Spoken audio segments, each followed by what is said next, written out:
And we're live. What's going on, everybody? Hope everybody's having a good week. It's Saturday. The weekend is here.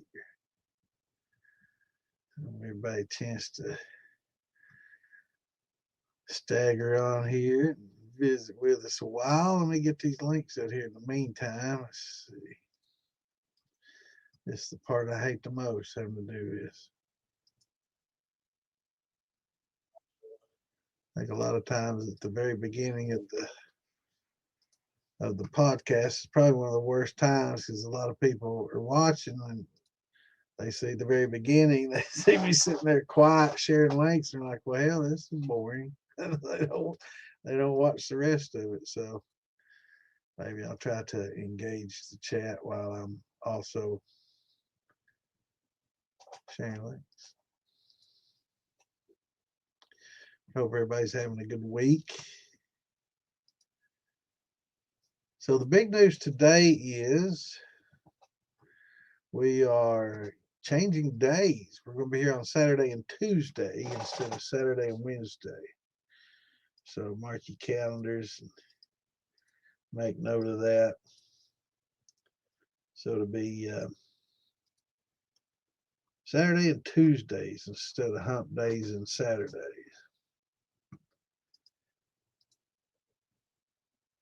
Trying to set up a schedule. I guess on the schedule on the militia page didn't show me in for Tuesdays, but we'll be doing Tuesdays and Saturdays. So give me a chance to get these links out there.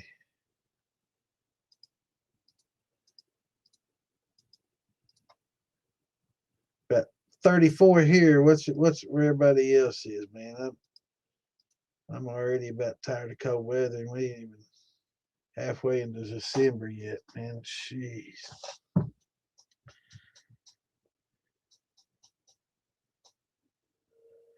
think old Marky Mark's live right now, so I'll wait and share to his page a little bit later. I was on there before I jumped on here. Or watching. I wasn't on there. I was watching. What's going on, Curtis? What's up, JJ? What's up, Moonshine John? Hell yeah, man. Love making that moonshine. Whatever kind we make it. What's going on up here in BC, Canada, David?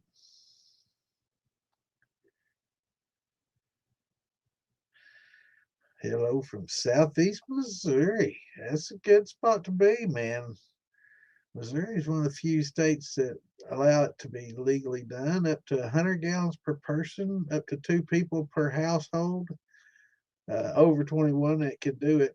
Pretty good rules. You know, we were talking about that last week and what different states have different rules and stuff. I know West Virginia started out with something, at least they legalized, and they're taking steps to make it legal. And that's one of the, what our big push is. It should be, life, liberty, and pursuit of happiness. I think we can make beer, wine. We should be able to make a little whiskey if we want to.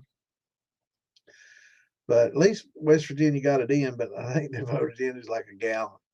I think somebody finally up and said, you know, a gallon comes out like a little teeny steel about the size of a coffee pot. Man, we need to up that a little bit. Well, coffee pots is, I don't know, some of them coffee pots are pretty big. But what's going on, Clint? Good to see you, brother. I'm cold, John. I hope this heater warms up pretty well. I'm down in the basement. It stays usually pretty cool down here, but man, it's cold right now. 34 here, Roger. We're cold. Hell yeah, it's time to rock and roll. Do some shine. We'll talk about some moonshine. Let me get these links put out there. I want to kind of engage before I do that because I think a lot of people are, at the beginning, they see me just sitting here sharing links. And I should be talking the whole time I'm doing it, because I can chew gum and walk at the same time, contrary to popular belief. So I should be able to just kind of talk with everybody while I'm sharing the links. But my Apple is done. It's been ready for a little while now, so I need to get that running out of the way so I can bring in some other stuff. I've got some blueberry ready and some apple ready. So, or I'm sorry, blackberry, not blueberry, blackberry. Well, I think one of them is actually it's a blueberry blackberry combo, and the other two are blackberry. It's wine. So we're going to try to sweeten it up a little bit and see how those taste. And if those come out pretty good, they're going to remain a wine. But if they don't come out real good, they go in the pot. That's the way it works. It's fine enough to go in the bottle as a wine. We'll definitely put her there. But if it has a little bit off flavors or something that's just not perfect, she goes into the pot. So I give them a chance. I'll make my brandies. I make them to make wine. So that's my for most of my brandies. There's been a few like this apple that I intended to distill from the very get go. So it's now not. There was never a doubt that it's going to be an apple wine. I was going to do apple rye, but it started off a little slow. I think my EC 1118 was a little dated, and it just wasn't taking off like I expected. Checked all my other, we checked the pH, we checked the temperature, we checked all our, different uh, variables, and pretty much the only thing that was left was the yeast. And I did a little starter, and I should have noticed it didn't foam up a whole lot given the yeast that I put in that jar. So I probably should have known from the very get go. That's the whole purpose that we do that. And I dropped the ball. That's all I can say about that. And so we tried a little dainty in there, which I usually don't use with fruits, but I just decided it was on top. It was there, and I knew I was going to distill it anyway. So I figured, let's see what this tastes like, because usually I'll use a wine yeast. I forgot some Premier Blanc. I should have just used that, but it hadn't been opened yet. It's brand new. It hadn't been opened yet. And I had this dainty sitting there. It's been there a while, so I figured, well, I'll throw a little bit of this in there and see if she takes off. Now I'm not able to see y'all chatting, so if you comment right now, I'm not able to see your comments until I get these links out. But so I put some dainty in there, man. That shit, boom, it took right off. So I've got some EC 1118 I need to get through, and you just have to use more when it starts getting ineffective like that. And so we'll just put some more yeast in next time and go ahead and use that up. But I do need to make a note that I need to get some more of that, because I like the EC 1118 on certain things. I normally would have, with apple, would have used a wine yeast, but I knew I was going to distill it, so I just decided to do the EC 1118. I usually would use that Red Star Premier Blanc, which is what I usually use on my light colored fruits. And so that's basically what they're designed for. That yeast is designed specifically for lighter colored yeast and or lighter colored fruits, for wine and champagne. So for your apples, your white grapes, your peaches, all your light colored fruits, it's kind of geared towards that, and it gives you really good flavor notes for that. It's what I use in my grappa as well. It's really good stuff. And I use they also make a Premier Rouge, which is a kind of a red wine for dark red fruits and dark fruits. And I use that in a lot of my plums and dark grapes and darker colored fruits, and that works real well. So they're kind of geared towards that, and it's good to look online. When you're thinking about using different yeast or trying different yeast out, check online, because like Lalvin and Red Star both, and even we found out a couple of weeks ago after we some people were asking about the yellow label on the militia page. I haven't really, I've got the yellow label, but somebody wasn't sure if they had the right one, and it wasn't the right one. But it's perked my interest a little bit. So I'm like, well, let's go check out this Yellow Label page and see what they got. This angel yeast and see what they got going on there. So I never really had spent much time looking at what they had, and sure enough, I go there, man, and man, they got all kinds of stuff there. They got a pretty big variety of yeast, and I was amazed at how many they had. There was quite a bit. So need to go to that website too, I guess, and check them out if you're using the Yellow Label. It's something kind of, or the angel yeast. Now the Yellow Label is for, of course, conversions without amylase. So it's got the goji yeast or the goji fungus in it, and that helps do the conversions. Pretty interesting stuff. So definitely a little bit different, but something everybody should try out for sure. So anyway, go to the website and check, because they've got some, like I said, they've got some wines or yeast that are designed for specific things, like meat. They have some that D47, and that's kind of geared towards meads and ciders, and it's pretty daggone good for that. So a lot of these companies make these things, and so when you do when you choose like your which yeast you're going to use, um, it, it's a good idea to check these things out, because uh, we all know that all yeast aren't the same, and nothing kills me more than somebody, all them yeast, they're all the same.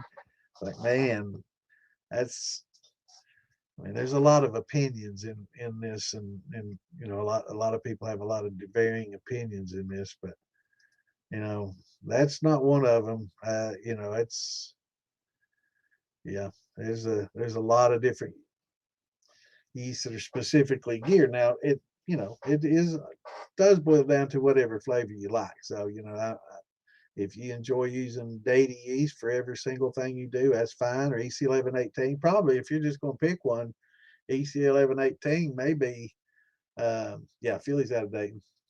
EC 1118 may be the best one that you got going. All right, let's see. I missed a bunch here. 43. Time to rock and roll. This 160 proof. Damn, bro. Proof that down some, man. I want you to stick with us longer. That shit'll eat your liver up. I know. I sip some high proof, 145, 50. I tell you, I drank some pure grain when I was a young kid. Somebody, here, take a shot of this. They didn't tell me it's pure grain, and 190 proof pure grain. Here they sell the full. Something else I didn't know is different states will only sell certain high proof, and so pure grain alcohol isn't the same proof everywhere you go. I didn't know that. I thought everybody had 190 proof pure grain, but they don't. It's some places. I think like Ohio has a maximum. I think maybe 160 might be the max that you can get in Ohio. But that's man. I took a drink of that 190 proof, and man, it starved my whole mouth and throat of all the moisture in the skin. It parched my skin. Oh man, it hurt. It wasn't good for me. But that's some pretty high proof stuff, that's for sure, brother. Get a little rain down there.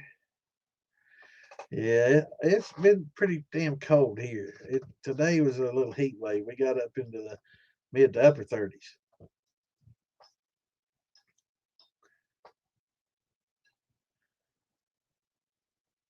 Yeah, I appreciate you, John. So we're going to move to Tuesdays and Saturdays for those that haven't heard. I guess Wednesdays, Roger and Jeremy's show, they're going to do theirs on Wednesdays.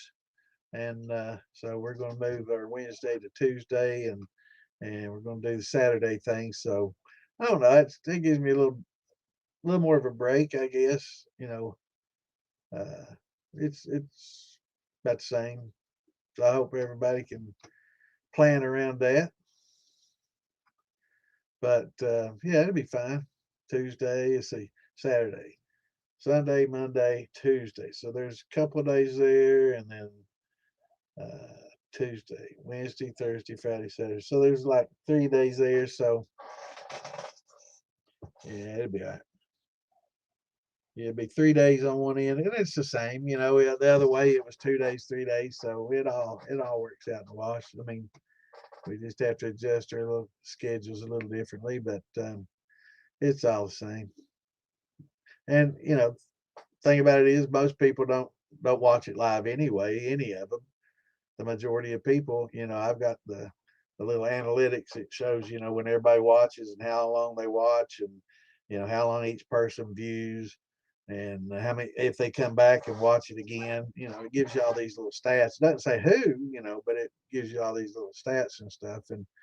And most people don't watch it live. I'd like to encourage more live viewers. If you have questions, especially, but I think a lot of people just depend on the people that are watching it to ask questions that they have, so they can hear their answers without having to get on here and ask it. But we do now in the Facebook has now made it to where you can use a nickname and you can be more anonymous. So if you want to join, and I selected that in the DIY Shine and Steel Building page.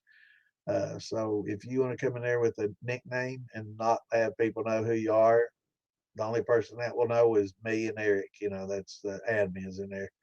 So, and Eric's kind of doing his blacksmithing, and he spends a little time in there, I guess. He pokes in there once in a while.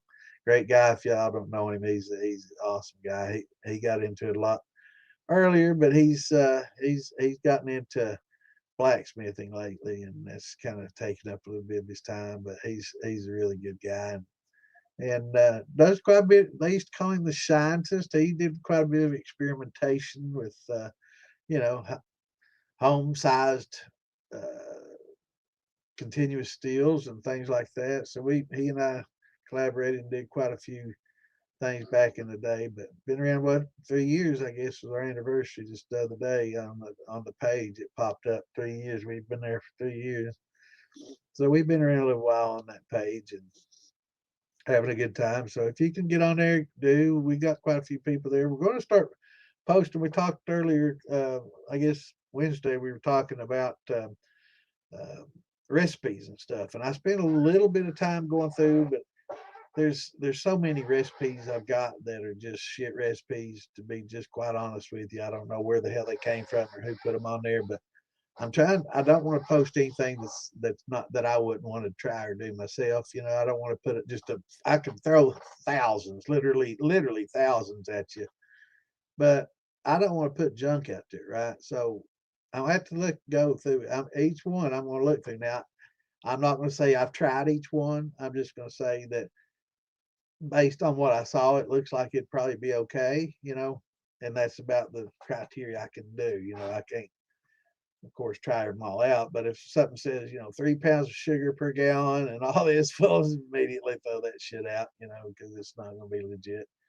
But and a lot of them um, have been taken from other places and copied and pasted and new names put on it and all that. That happens a lot.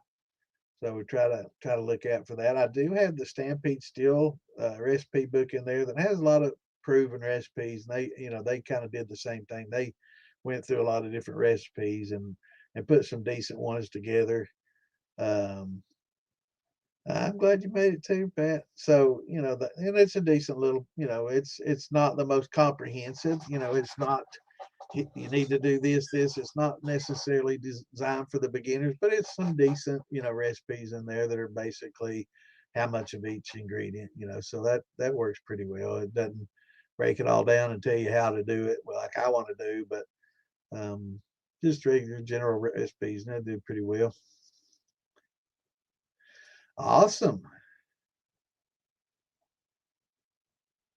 Yeah, so you cold crashed it, huh?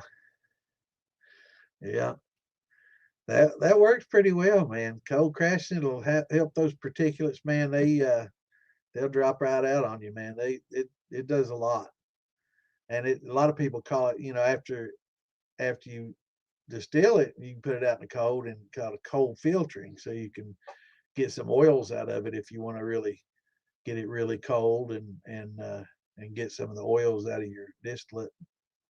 That works too. But a lot of people don't like that. It does have a different taste. And you can look on your bottles whether it's cold filtered or not. And some people are fond of it. Some people, not so fond. It's I'm one of those tend not to be so fond of it because some of those oils that it takes out are pretty essential, especially in aging. Uh, Brandy is bad wine. Wine is bad fruit. I like the logic and the thought behind that.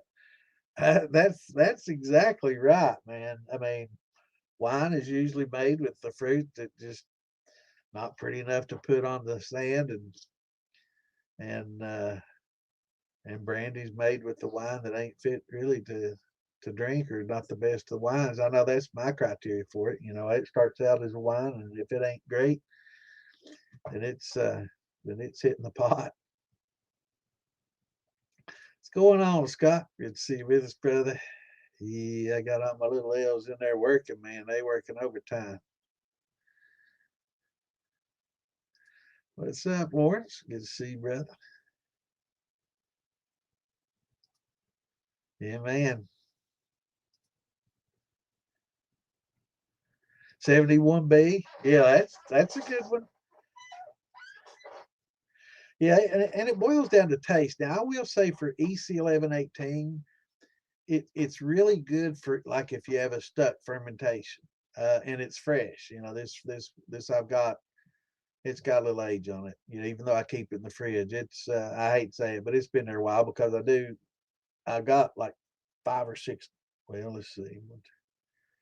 We got about 7 or 8 different yeast. So used to EC 1118 didn't last long because I was using it for a lot of stuff. But now I've using a lot of different yeast for a lot of different things, and so it had a little time to get some age on it. But yeah, EC 1118, like if you just had one yeast to use, that would probably be one of your better choices, for everything.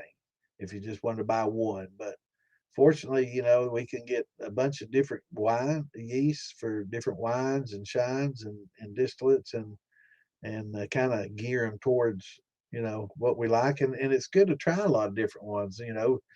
Uh, if you're able to and you want to experiment between wines, just split your mash up in two before you put the yeast on it and try a couple of different ones to see which works best. Uh, that's kind of how I arrived at some of mine. But yeah, Fubilly's out of date.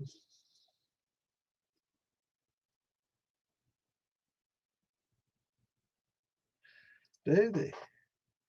I've not really ventured out. I've used the Lalvin, the Red Star. I've got some from Firm Solutions, and then the Angel, and the Deity, which is a Red Star. But from Firm Solutions, Red Star, Lalvin, and Angel, or and Fleischmann's, of course. I used Fleischmann's for decades. Bread yeast was all we could get for a long, long time.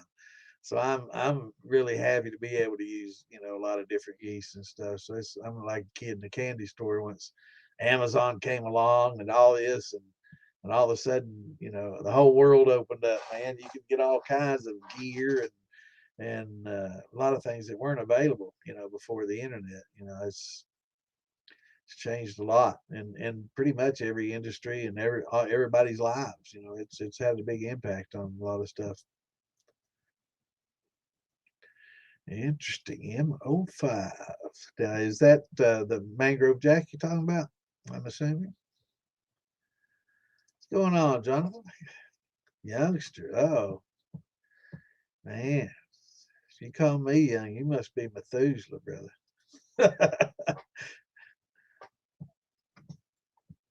What's up, Redneck? Good to see you, brother.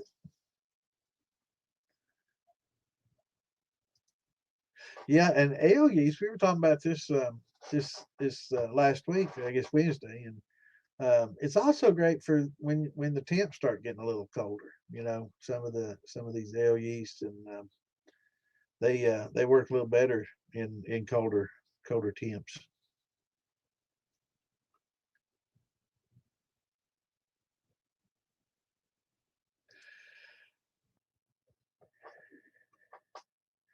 They don't. It's I don't know.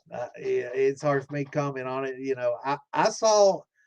I was doing it on Facebook at first, and I wasn't able to see, and then they posted something Clint had said, and I was on Facebook, so I opened it up in StreamYard just so I could see the comments and sat in the backstage, and then I guess once Chad dropped off there and Prohibition was my buddy Pro was having trouble getting on and off there with his internet, and so everybody's jumping on there, and I'm like, well, hell, I'll jump on there too. I was sitting there watching it so I can see some of the YouTube comments and addressing. Yeah, I guess sometimes it's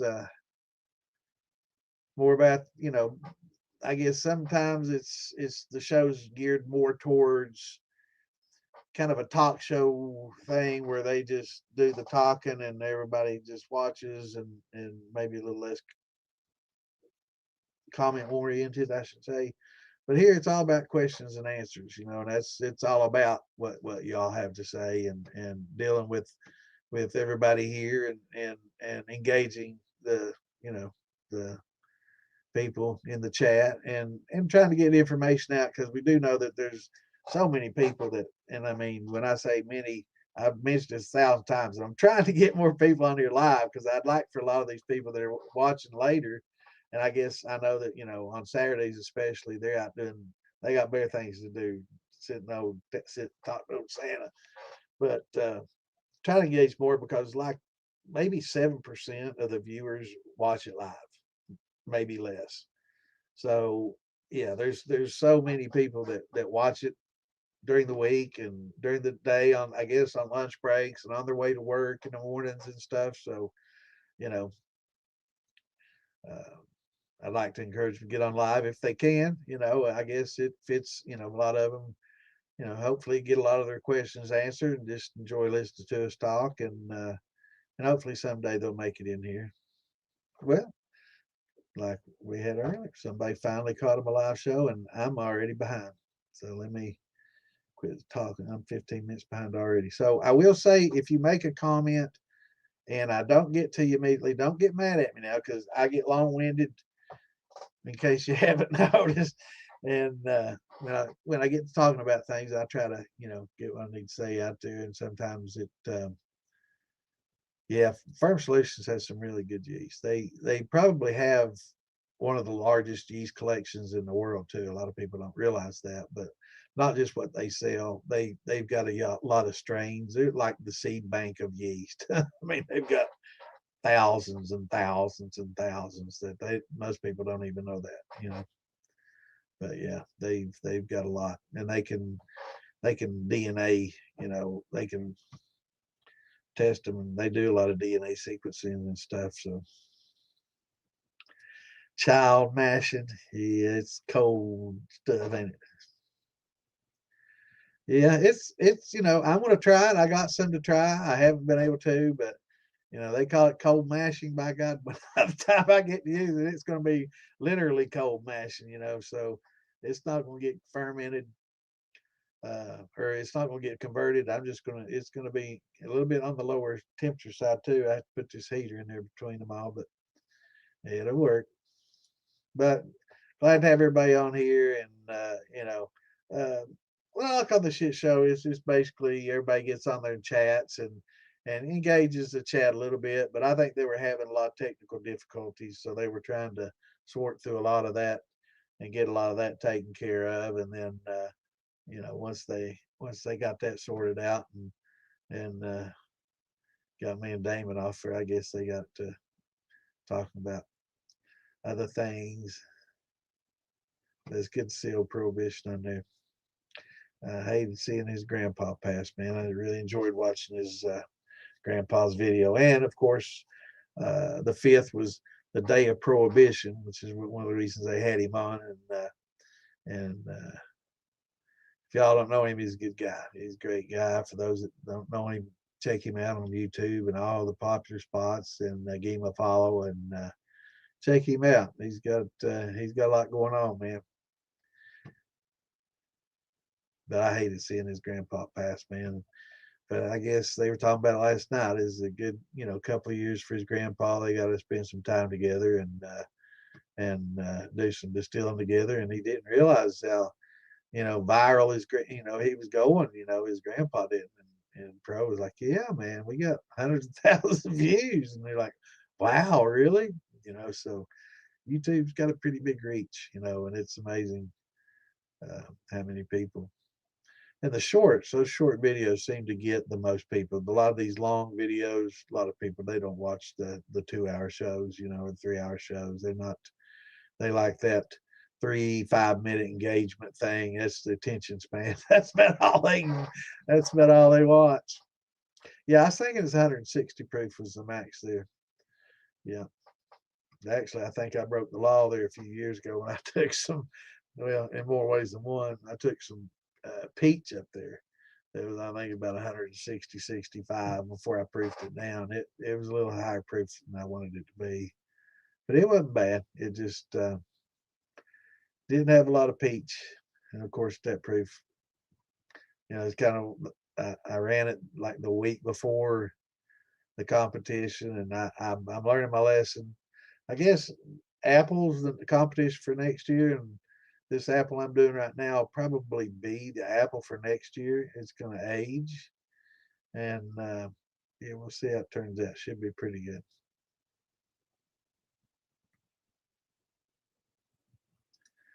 Yeah, I knew what you meant, brother.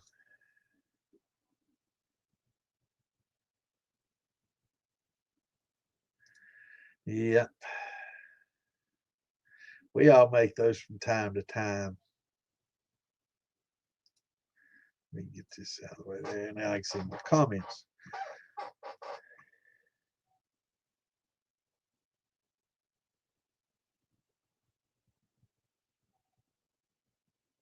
Oh yeah, yeah, absolutely.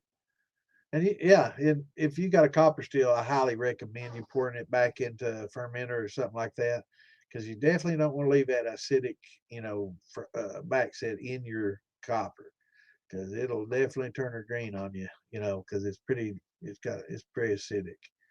So yeah, it'll be fine. Yeah, absolutely. That low at that high acidity level, that helps keep a lot of bacteria out. And as cold as it is and acidic, those are two things working in your favor. So definitely cold and acidic helps keep the bacteria and a lot of that stuff down. So you'll definitely be fine. But the fact that it's got alcohol in it as well, yeah, you'd be all right. Because I've had people that have had corn mashes uh, sit in a fermenter for a year. They kind of forgot about it and went back there. Oh hell, I forgot I had that barrel full back there. That 50-gallon barrels full of corn mash, and they run it anyway. And some say it's some of the best they've had. So yeah, it should be fine.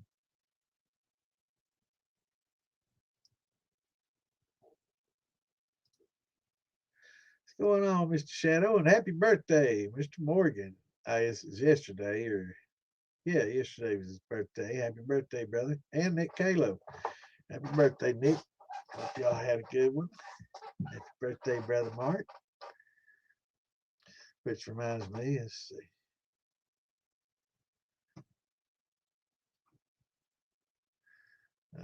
Let's see if old Marky Mark's done with his. He is, so I can go ahead and paste on post onto his page. I'll wait for him to finish his podcast. I'm not going to post. I'll be damned, but Facebook's going to tell me whether I can or not, though. I'll have to wait another half hour before I can post that there.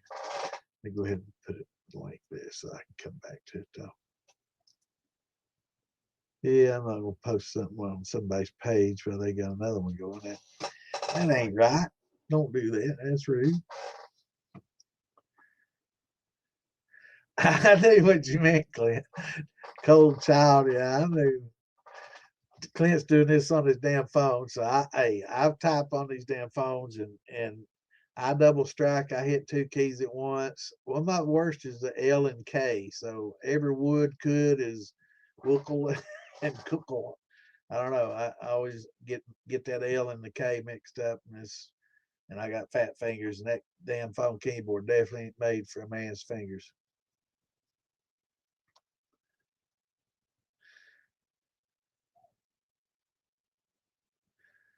And Pat, glad you made it with us, brother. I saw earlier that you posted that over here on the screen, and I dressed up when I seen it on there. But let me get caught up. Good to have you with us.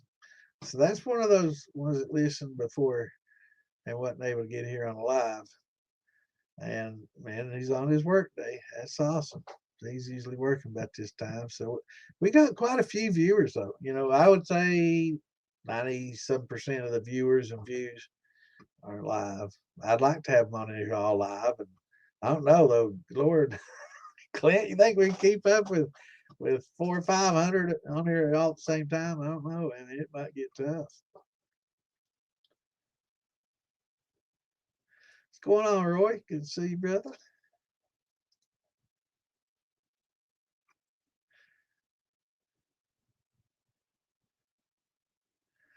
We're glad to have you here, Pat. If you got any questions, brother, be sure to ask, or if you got something going on, or let us know if you have some success. If you got something turned out well, let us share it with us. If you got some questions, bring them on, brother. That's what we're here for. But nobody said shots yet, damn it, unless I hadn't scrolled down to it. I'm gonna have to break protocol and call it myself. I need a drink. I haven't had one today. This Saturday. Cheers, y'all. It's 745 proof, man. Damn, lid getting a little rusty.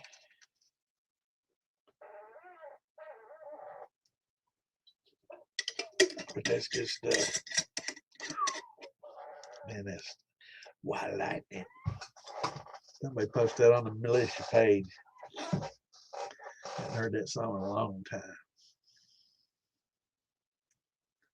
Here we go. Can I use 3 pounds of corn per gallon on a 25-gallon drum and get more of the corn flavor, or 2.5, use cracked corn and I mill it down more? Yeah, 3 gets a little bit hard to manage, but we were talking about that Wednesday. If you want, you can add a little bit of amylase, and I guess most of these amylase, I wasn't aware of it, called to add the amylase before you gelatinize, which for me is a little bit. I prefer to gelatinize first, but to make it more manageable, because it gets a little bit thick at 3, and so to make it more manageable, if you want to add a little, maybe half your amylase, high temp alpha, what I'm talking about. So if you want to add half of that early on and keep it manageable, that would be a really good idea when you start getting up into, over 2.25, 2.5 to 3, add a little bit of that amylase early on, like a lot of people do. I wasn't aware that a lot of people were doing that. And I tend to prefer, I've always gelatinized my corn and cooked it and gelatinized it, and then add the amylase at 155, as the powdered stuff, because that's what that's for that high temp liquid came out. That's all we had, or you'd use the malted grains at a cooler temperature, right, at 150, 45. So we let her cool down. So I'm not really used to adding the amylase, right off the bat like that. And I kind of still like watching my corn gelatinize up, so I know that it's fully cooked and then it's good. But yeah, if you're doing 3 pounds, it's not, there's nothing wrong with that. You'll get a little higher gravity. You'll get a little bit more starch conversion and sugars out of it. Going to be thicker and a little harder to manage, but maybe add a little bit of that alpha, high temp alpha early, and it'll make it a little easier for you to manage. And I'm sure Clint's probably already told you that by now. Processing deer meat. All right, love to hear there's a success story. Love to hear it. So is this something you do for a living down there, or is this you processing your own, or maybe both? Yeah, I've done both. I tend to I've cut up my own a few times, and I tend to, if I can, I tend to let the pros do it because I like two things. I like the way they do the sausage better than mine, and I like for them to plug some of my roasts. They plug them with pork and beef fat, and I like getting them plugged like that. So if you can, take it to the processors. Unless you do all that yourself, a DIY processor, but their sausage, is better than mine. I can do the burger fine, and I can cut steaks fine and do roast fine, but I'm not the best at plugging. I've got the little injector thing. I guess I can put some, you know, pork that's rendered, pork fat that's, rendered, and let it, coagulate after I get it, syringed in there. I got one of the big meat syringes now. But the way they plug it, man, they just go ahead and just take out a section and fill it with fat, and yeah, I like the way they do it better for the money and getting it all packaged up, and yeah, it's worth every penny. Yeah, I like getting my corn. I used to get the crack, and because I tore up a lot of blenders and a lot of food processors, and pissed the old lady off many times about dulling her blades and running her blenders and shit, and her food processors. So I started just getting the crack and kind of making it a little finer crack if it wasn't cracked well enough. And so now I got me a grain mill, man, and I kick myself for not getting that earlier. If I hope y'all got a good Black Friday deal on it. There may be some still out there deals, but a few years ago, a couple few years, it's some 3 years now, I got a grain mill on Black Friday, man, and oh, it's so much nicer. It's the best. I got this one. It was around the 240, 260.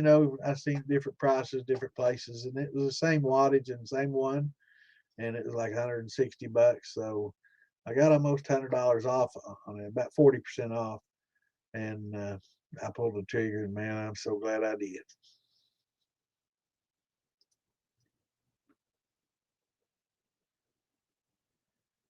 Yeah, like he's saying, is if you use the, I know you'd already commented and said it. Yeah, if you don't want to use all of it, and you want to see it, gelatinize a little bit, using half up front.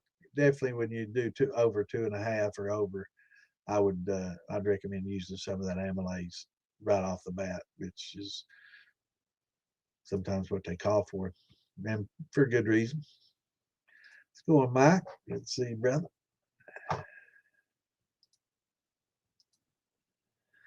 What's up, Mr. Carpenter? How things up here in the Great White North?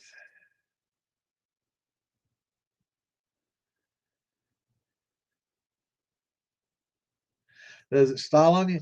Well, it's kind of strange because it's always been touted as one of the ones that's best for stuck fermentations, and I've had pretty good luck with it. But this one I've got is, I buy the big 500-gram ones, and instead of the little packets, I don't do the packets. I haven't done them in a long time, but um, this one had a little time to get some age on it. Most of the ones in the past got used up, and I never had any issue with them. But this one, where I started buying a lot of bit different yeasts, because I pretty much used a lot of EC 1118 and some Red Star Deity. Was Mac 2 when I first started. That was the one everybody, oh, you got to use that EC 1118 for your brandies and stuff. That's best. And Deity for your grains is what, I was reading everywhere. And I went from Fleischmann's to basically Deity. But, about 10 years ago, I started doing more, getting into wines and wine making and stuff. And everybody said EC 1118. So I started out with that. And then I started trying some different things that other places recommended. I first started out learning about wine making just at shine places, right? And then I started looking for recipes, and that's what kind of led me to some of these wine sites. And it was And then I got hooked up with a local, vintner, and and started going to some of the sites he recommended and learn a little bit more about it and learn a little bit more about yeast and some of the yeast that they used. And so I started branching out and reading more about it and going to a lot of wine sites for recipes and stuff and learning more about wine making. But I will say, if you want to learn how to make brandy, go to go to a wine, and learn from the wine sites. Don't go to the shine sites and find it. No offense to the shine sites, but they're not really geared towards making fine wines. And if you want to make a fine wine, most shine sites are about grains, right?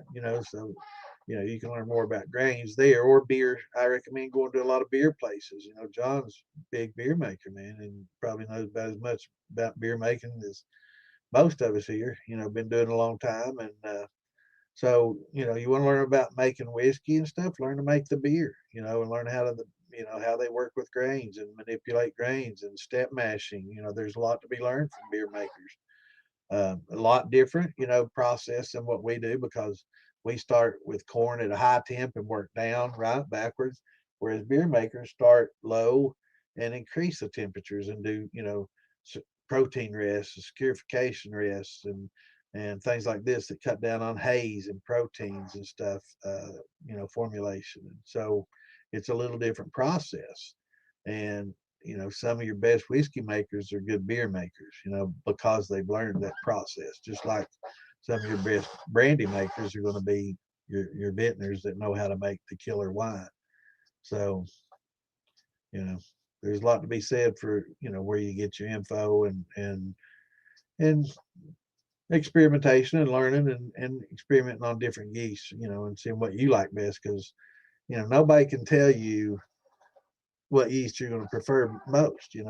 We can make suggestions, try this one, try that one. There's so many out there, but nobody, is going to be able to say, this is what you're going to like best because only you can do that. So there's a lot of opinions and then there's a lot of facts. So, when we teach stuff, I try to keep it, straight. This is an opinion. This isn't a fact.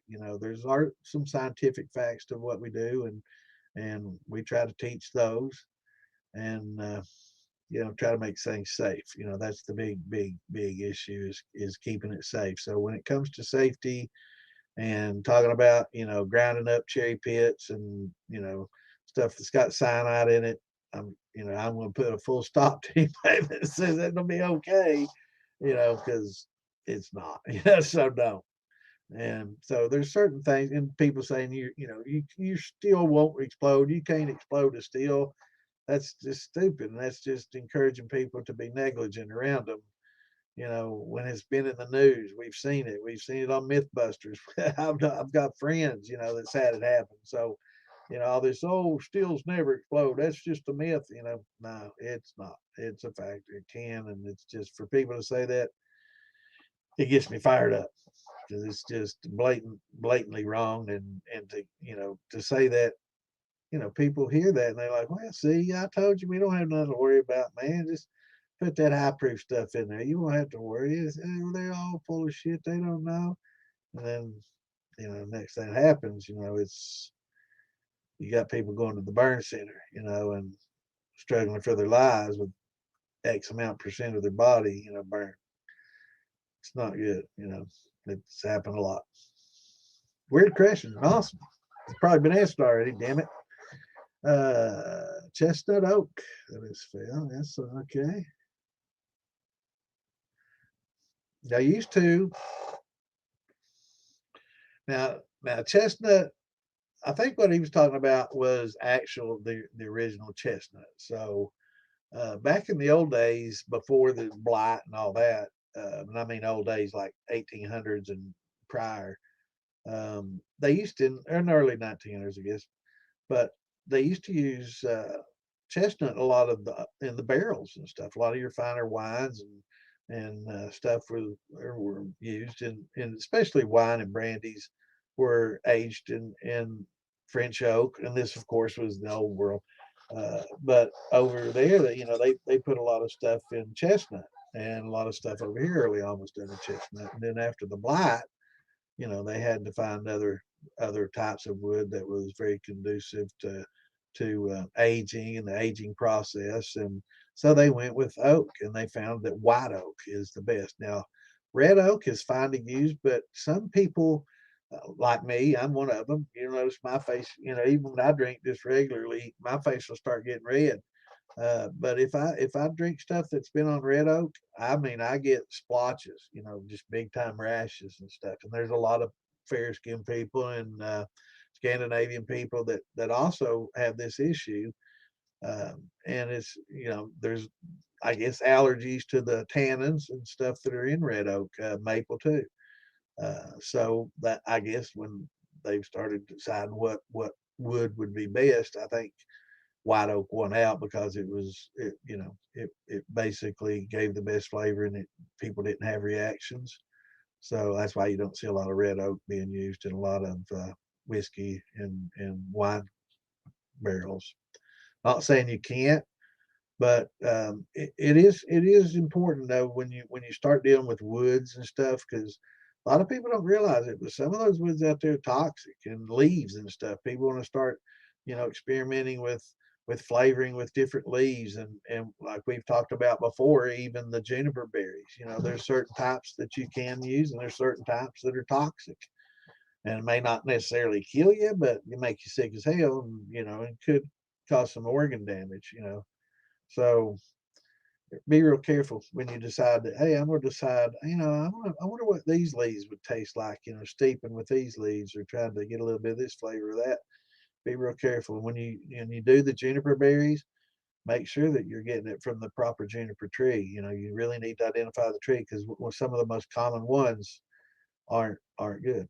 So good to mention that, because that's it's one of those safety things. And red oak is fine, and French oak, is fine, but it's they found that white's probably the best overall to use. And the red oak, you may or may not have hives, from drinking from it, but if I don't think it's going to be as beneficial to use. I know it probably be best if you could get it cut in some nice wood to build some furniture with, to be honest with you.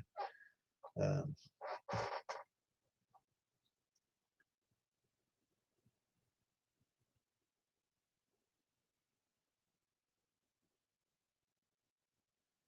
is it how old, I wonder, is it? Mine, I don't know. Mine's probably about couple of years. Mine's been that brick's been around a couple of years now. That's the longest I've ever kept the EC 1118. Yeah, Quebec is a very good. It's great for grains.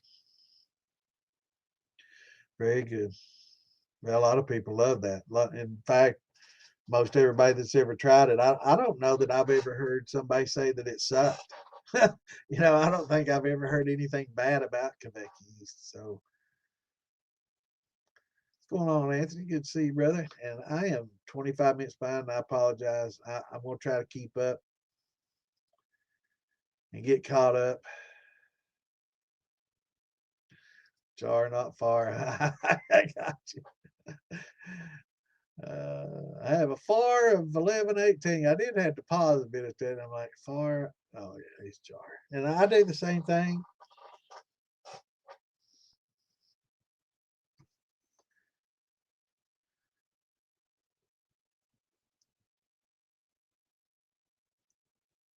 Yeah, EC 1118 is good for high sugar content too. Yeah, it's good for a lot of high proof. And a lot of sugar equates to a lot of proof, and it can handle the stresses of a high sugar fermentation better than a lot of the other ones can.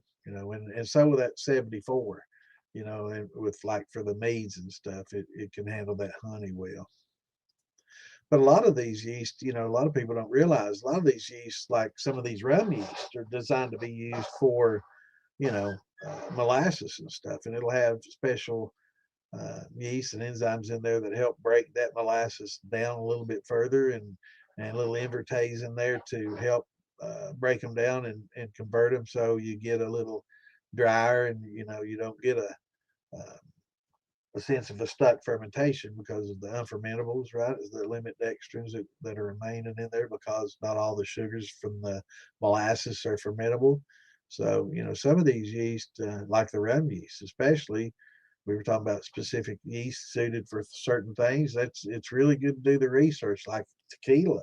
You definitely want to use the blue yeast. It's much better. And that's an opinion, but when you start talking about, you know, 80% of the people prefer it, 90% prefer it, only 5 or 10 think it's not as good, then, it's not necessarily fact, but most prefer, right? Uh, so some of these rum yeast and tequila yeast, they're going to be like that, where it's, you know, not necessarily a fact, but most people prefer it, and there's reasons that they do. And with the rum yeast, with the extra invites in there that helps convert some of those unfermentables and make them fermentable, so you can get a drier rum run. It definitely helps. Need the yeast for 30 degrees. Yeah, yeah. But some of the lager yeasts are good for the colder temperatures. So yeah, I don't think I've ever heard anybody say anything bad about Quebec yeast.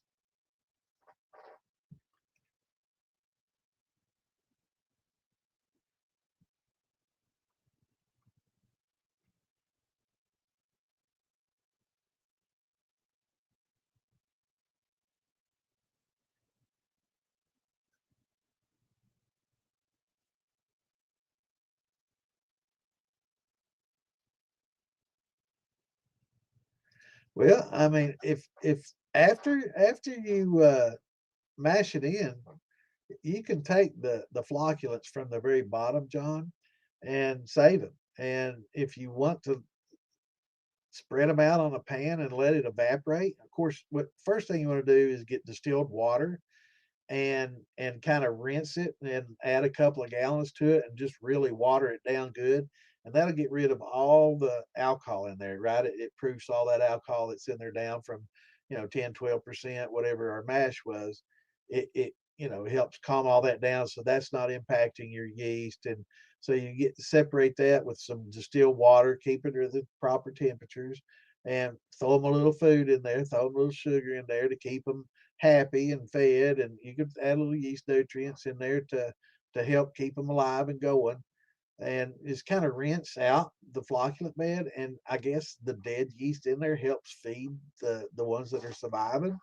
And you can just jar it up and make sure that you have some holes poked in it so it doesn't you know blow your jar, but keep it in the fridge and that'll keep it dormant, and for your next mash, just you can keep reusing it that way, and just keep feeding it. And I think Alan Bishop has some really good videos on yeast propagation and storing your yeast, and he's got these what he uses a copper donna, which is an old method of keeping yeast. A lot of people use yeast grease in the industry. They use what's called a yeast brink, and they basically bring up a keg underneath their fermenters, and they'll hook up the fermenter to the keg. It's basically essentially like a beer keg.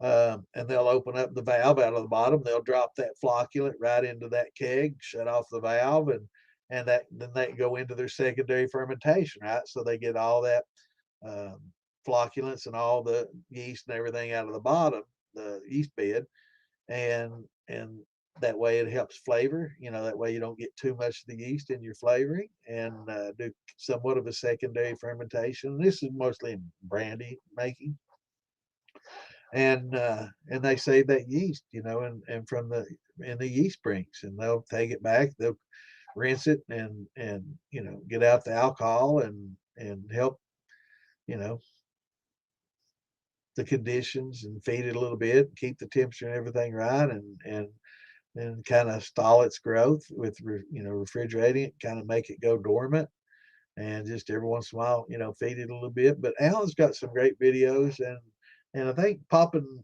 Lines did some videos too. He started getting into yeast propagation and going out and finding wild yeast and trying to figure out which strains worked well.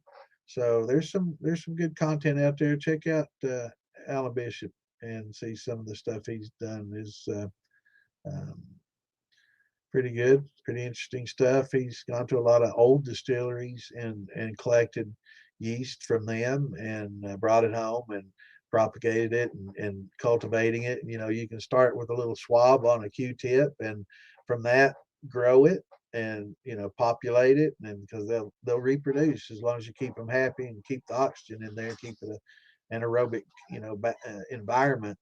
They'll populate really well. But as it is, that environment, you got to also be kind of careful about bacteria and stuff. So you got to do it. Everything's got to be really, clean and sterile, or you can just get other wild yeast in there because yeast is basically everywhere. And if you don't treat it properly, you can kind of infect it with other stuff that you may not want. But yeah, it's a very interesting. But that's what a lot of people do with sour mashing. They bring it out, and take all the, siphon off all the alcohol, leave that mash in the bottom with that yeast bed and stuff and grains and everything sitting there on it. And then after they're done, dump some sugar with the back set back in on top of it and dump some water on that. And they stir that up. They've got all that yeast in there and all the nutrients from the dead yeast or what nutrients they used before. And really, with the grains, you don't need a lot, and they can just perpetually go it without having to pitch yeast again, which is another great thing about. And one of the economic driving forces behind the sour mash ever getting into being a thing is trying to, there was a lot, because if you're a distillery, you understand there's a lot of grain that goes out wasted. It's like, man, I hate getting rid of all that. So then they start, and it's expensive to try to, pay to dump it. So, they try to find pig farmers and everybody else to use it. And so a lot of industries like, well, how can we reuse those? And can we just use them again and again? And I guess that was the kind of the birth of sour mashing, is just a business decision that made economic sense, and they started working it, and some people love it. But it's a good business decision because there's a lot that those grains can give you still, without. I hate waste. That's one thing I don't like, a lot of waste, and kind of funny about that. What's going on, Matt? I'm sorry I'm behind, brother. Over a half hour. Man, it's bad.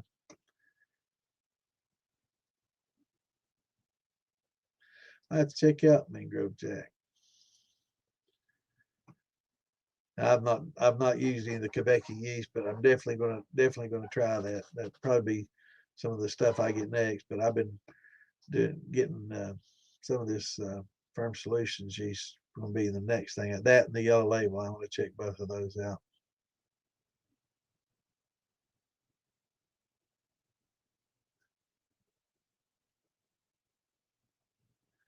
Yeah, there's I've heard people use cherry, successfully. Cherry wood, apple wood's another good one.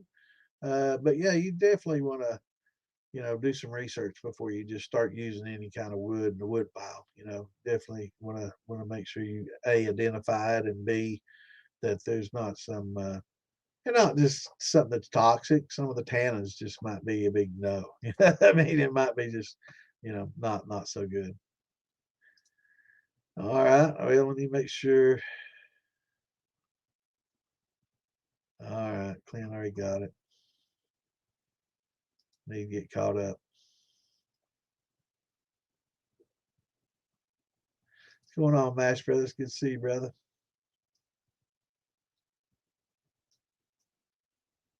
Yeah, I love me some red winter wheat, and I love wheated bourbon, and I use a lot of wheat. I like wheat and oats. Wheat for the sweet and oats for the feel, man. It's definitely something you definitely want to add to your fermentations if you like that kind of thing. Some people prefer the spicy rye and the sour, the sour mash. Is me. I'm more of a wheated bourbon kind of guy, and I like the oats as well for what they do, but I don't use high percentage of oats.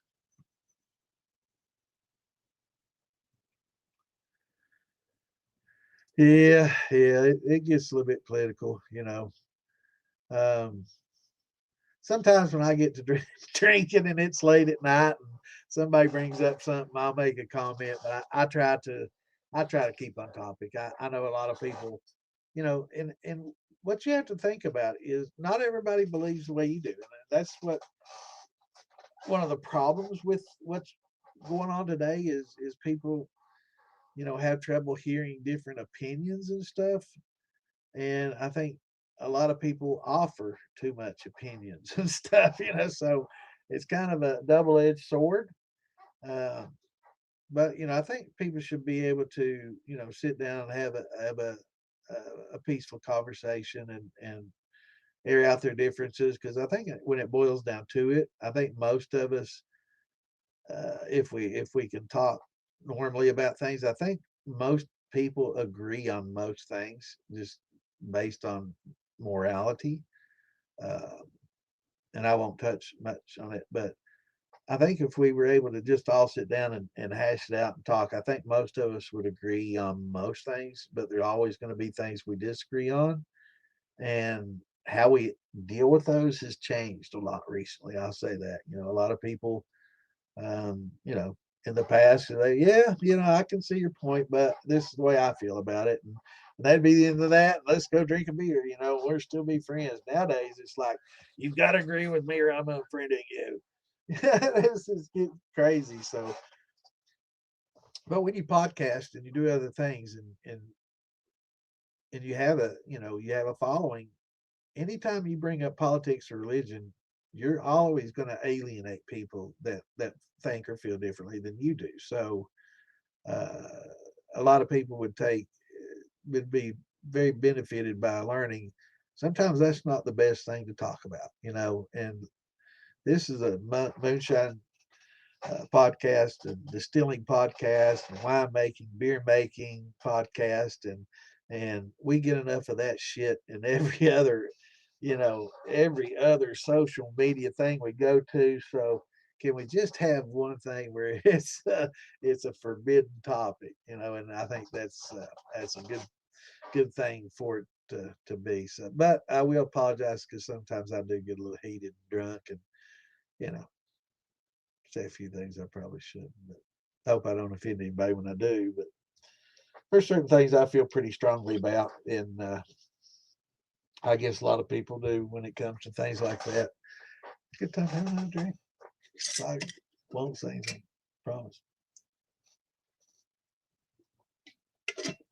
But I was thinking about we were talking about doing a podcast just for that, just to get political and talk about politics and all that stuff, and it sounds great because you can get a great following by the people on one side or the other. And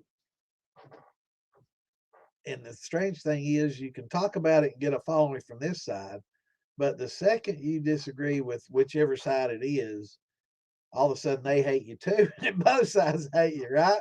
So it's best just not talk about it. That's right. And that's what happens, either side.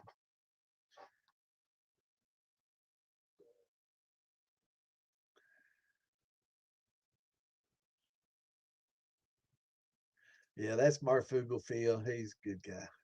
Oh, Phil's a great guy, man. He came to Maggie Valley. I got to meet him in person this year. Yeah, Phil's my buddy. He's a great guy. And he's a good person.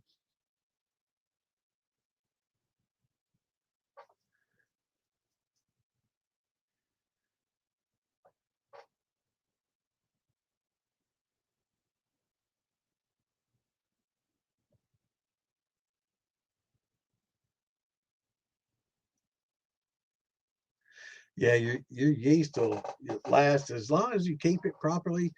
I mean, they're finding yeast in the polar caps that are hundreds of years old that are still technically viable. So yeah, they'll last a long, long time if they're kept properly, or if they're dormant.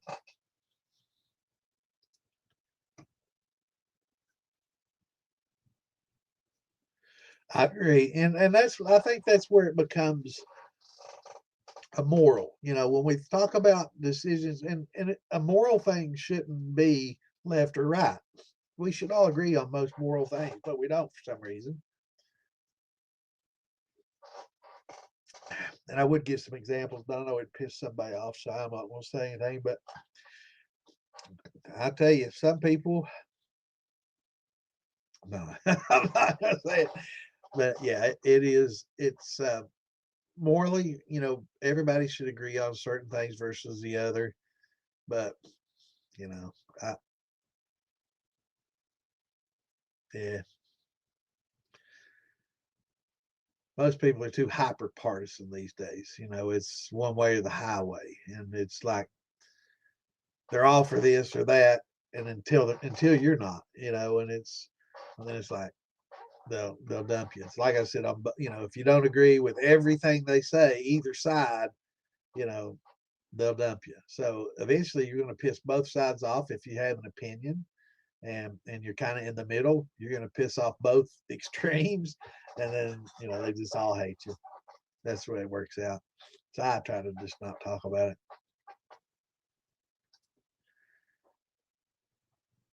Now, 3 pounds is it's more. It's a lot, and it gets your gravity up there, and you can get more production with 3 pounds.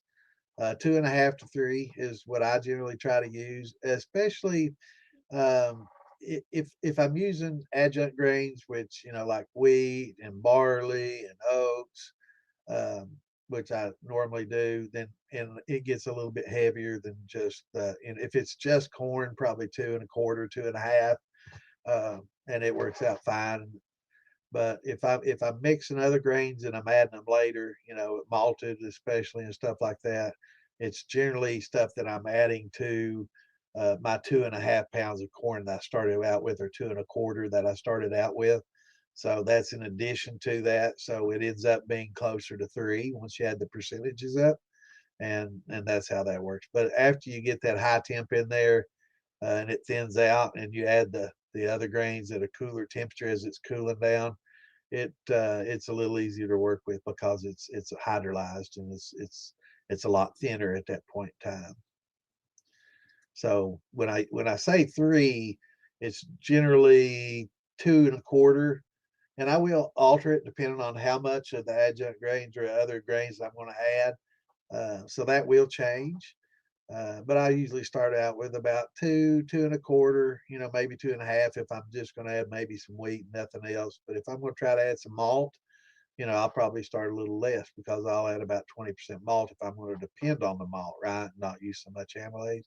But I'll still use a pinch of amylase to help make it a little thinner and easier to work with when I steep.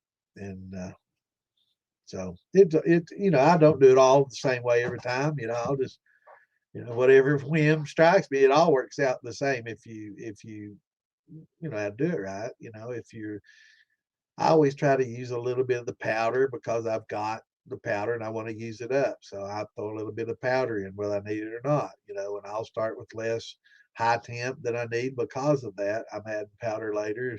And if I do that, I'll start with a little bit less corn. But there's no right or wrong when it comes to recipes and how you do it. Just whatever you're going to add. If you're going to start adding more wheat, more oats, and doing barley, then I start with a little less corn.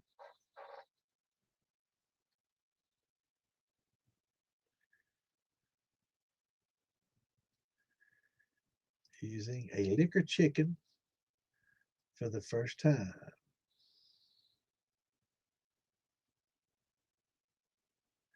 Now you talking about like how they distill the tequila by putting chickens in your pot?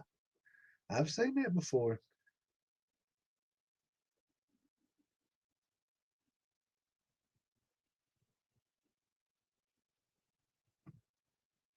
I've seen them use turkeys and chickens both in tequila making and stuff. Um, I don't know if y'all watched the Moonshiners episode when Tim went down to Mexico, and he was working with people down there and showing how they distilled.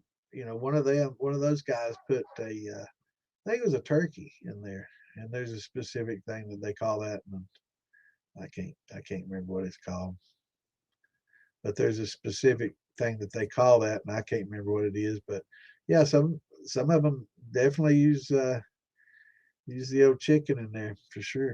It's amazing. And turkeys. Yeah, something else.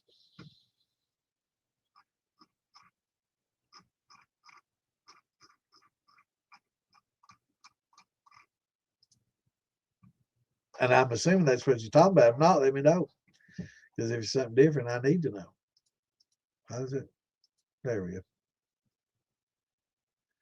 Yeah, that yeast. I think they found some in the polar caps and ice and stuff buried for hundreds of years. It's still viable, so it'll last a long time. There's bacteria, that lasts in that ice for a long time. That's one of the things I guess these scary zombie movies are about. Some of these bacteria and stuff that's kept uh, viable in some of these polar caps that thaws and comes to make us turn us into zombies and shit, right?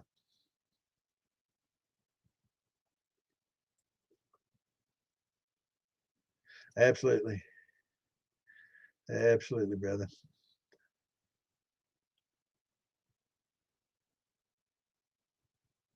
Yes, true sour mash.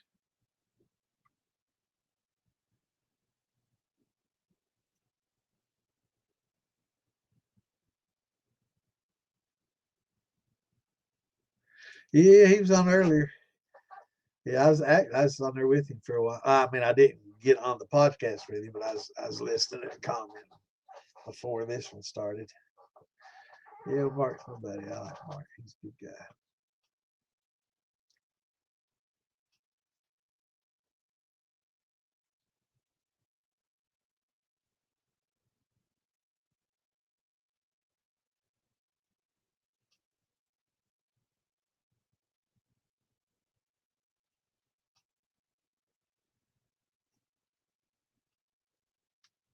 Yeah, three.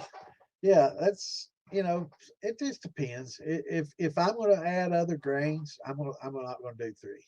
It's if I'm adding a lot of barley, and wheat, and I'm trying to, like I say, I'm going to try to utilize the endogenous enzymes from the barley itself that are endogenous, meaning from within the barley.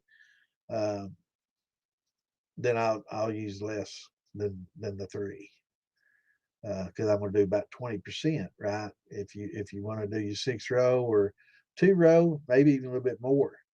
But with the powder I like fell on it, I have to worry about it. But yeah, if I'm going to use barley and I want to get the utilization out of the natural enzymes, the endogenous enzymes from the barley, yeah, I'm going to start with about 2 1/4 because I'm going to be adding quite a bit of weight in that barley malt.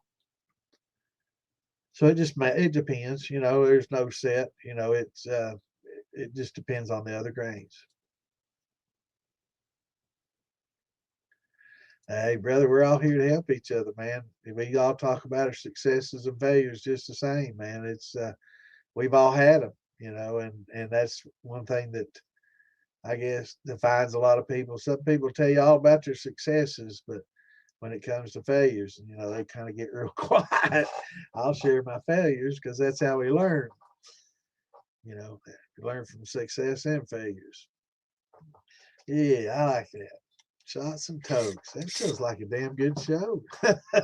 I'd watch that, Shots and Tokes. Of course, I used to, well, been known to toke a little, but I can't do it online now. If you got the vape, stuff, I guess they can do that because, you know, it's a vape. They don't know whether it's got THC in it or it's just vape juice, right?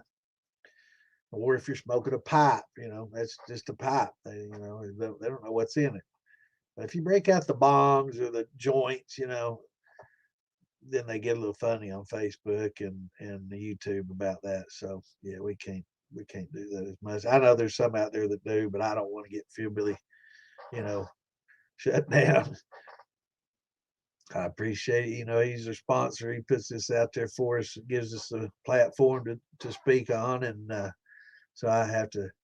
We're allowed to drink a little bit, and as long as we don't get crazy drunk and just bad, And when that happens, then they'll take action. And most of them are that way. But hell, like TikTok, you ain't smoke a cigarette on fucking TikTok, man. Fuck them. I don't fool with that shit.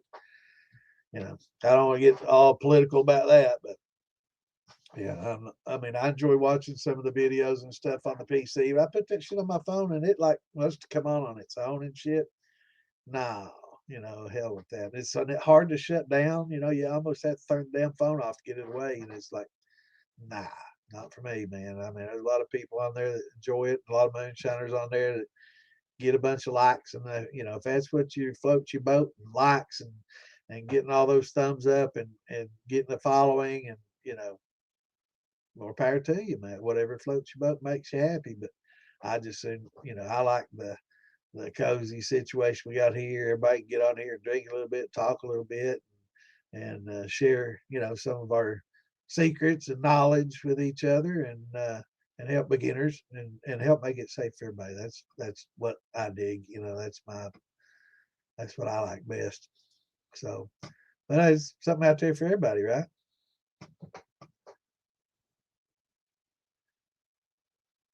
And it'll get better, Pat, until like the fifth or sixth generation. Now, one thing I preached on this when it comes to sour mashing, take a little bit of your grains out each time, and like maybe 5 or 10%. 10% is a good number, and you don't have to cook a whole lot. And you don't have to convert it, but just take 10% out, whatever that amounts to.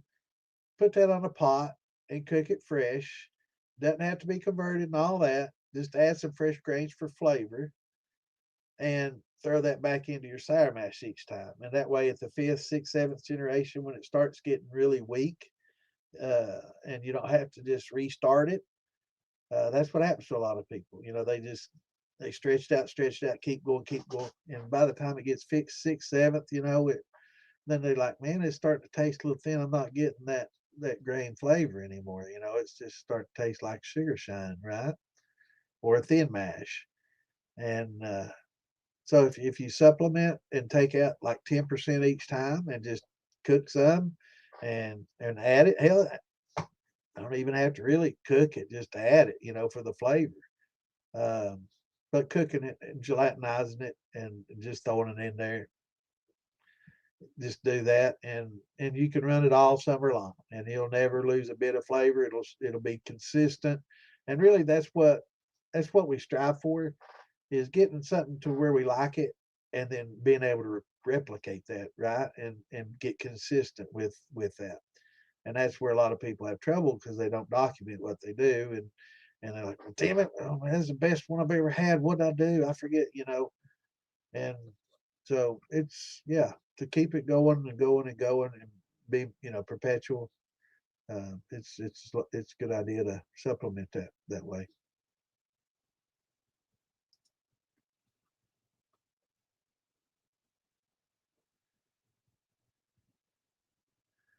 Yeah, I like to gelatinize it first for sure. But if you're getting up to three, it's not a bad idea to throw some, a little bit of high temp in on it to help manage it, especially if you're using a paddle. The drill with it's a game changer. Used to with the old paddle, and the boat paddle or whatever you got in there. Yeah, that shit gets old pretty damn quick, when you start getting older. So throw a little bit in there early and thin it out. Works. It seems to be working pretty well for a lot of people. Okay, for your liquid now, it should say on there. If it doesn't, most all the high temp alpha is 185 degrees, 185 flat. Now your liquid glucose, and sometimes I think they get a little beta glucanase, and sometimes it's glucanase because I've seen 140, and then some is 100. So look on the label, and verify it. If not, call whoever you got it from. It should be on the label. If it's not, you might consider another source. There should be instructions on your label to what temperature that it should add. But on the glucose, I've seen it from 140, and then and some at 100. So I'm assuming maybe that glucose that they're calling glucose is basically beta glucanase, which is about 140. Seems about right. This is what we get out of a lot of our malts, and then just plain glucoamylase is a lower temp amylase that you generally add at a lower temperature. But there's a lot of different formulations and a lot of different sources of these amylase enzymes. So it's going to be pretty much dependent on the source and the type of amylase that it is. It's not all the same, and it wasn't sourced from the same natural sources. So always consult with the maker, and it should be on your label. If not, then call who you got it from and say, look, it's not giving me any instructions on what temperature. Almost all the alpha though is 185. High temp alpha is 185. But the glucose, if it's not written on there, I'd call the source and find out.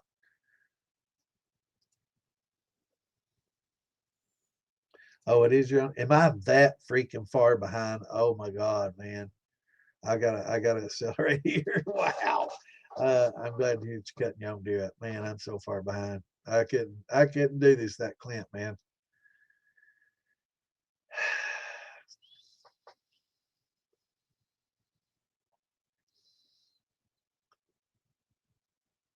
Yeah, that's a thin mash. And amylase helps some of the conversion. There's nothing. Hey, brother, I did thin mash for probably 25, 30 years. So yeah, that looks about right as far as little, I did about 1.5 pounds of sugar, so mine would have been what, 7.5. So yeah, that's basically my recipe right there.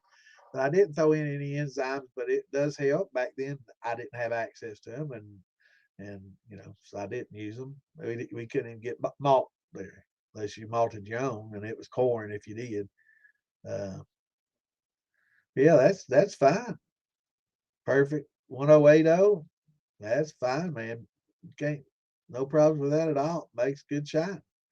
It's, a lot of people uh, will knock it, but that's pretty much a traditional moonshine recipe right there. That's how moonshine was made a lot back in the day. I know that's how I was making it in the 70s, 80s, 90s, and before the internet came on, and I got access to you know Amazon and a lot of shops. And, I didn't grow up in it. There was no beer stores or brewery stores or anything like that in Eastern Kentucky, in the mountains where all this is made. And that's mountain moonshine out there, brother. There ain't a damn thing wrong with that.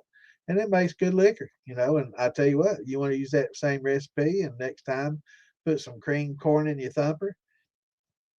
You thank me for that after you do it. You just add a little bit more corn flavor to it. It's good. Now there's some all grain guys out there that turn their nose up. Oh, it's hot. Yeah, well, liquor's hot. Sometimes I like it sometimes when it's hot. But yeah, it's well, I made mine for a long, long time.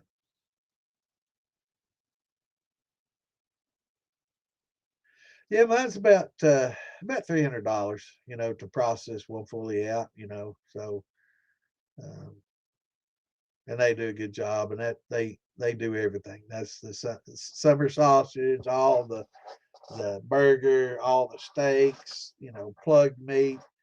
Um, Kind of pricey, I know, but they do good work.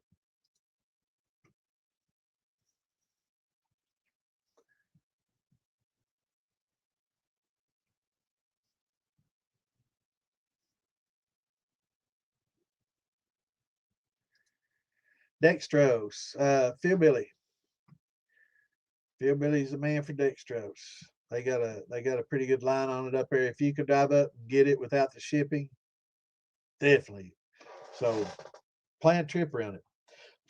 Talk about putting a club up there, and when you do, just go up and get you a shitload. If you want some heirloom corn, he can make great deals. But shipping kills you, when you're shipping 50, 80, 100 pounds of stuff out, it shipping just kills you. So if you can make that drive, and it's worth the gas, because pretty much if you order enough, you can save enough in shipping that you're going to pay for the gas. You can, hang out with him, and definitely the way to go for sure. But if not, backup is there's a place called Restaurant Depot and Webstront. They have pretty good prices, but there again, shipping will kill you too. They got good deals on molasses as well, and so does Phil. But shipping kills you, So Amazon free shipping, but it's a little bit more upfront. So it all works out if you can get it Phil Billy. You can make you a good deal, especially if you drive up there. You probably won't find it any cheaper. Yeah, man, I love it, man. I love that. That's one of my biggest regrets if I was ever to have one. Yep, Clint. Yep, one and a half. That's me, bro.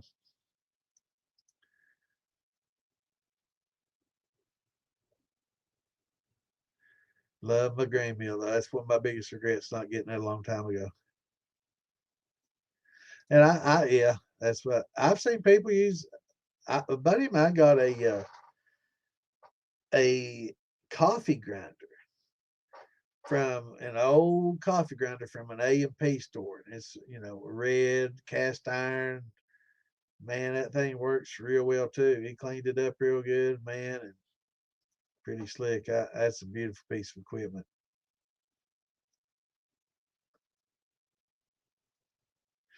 A chiller.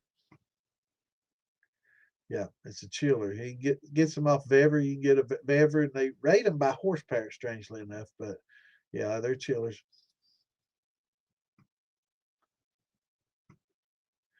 Yeah, Clint was telling me about this Azure Standard. Has some pretty cheap shipping prices, but if you can drive up to Fairbillies, I don't know how far Dayton is from you, but for me, it's about a couple hour drive, about 2 hours 15 minutes. So 4 hour round trip. That's about a $30 tank of gas. $30 shipping on some of this stuff. That's if you're getting 100, 200 pounds or something, if you want to load up on, getting a few 100 pounds of it, damn sure worth your trip.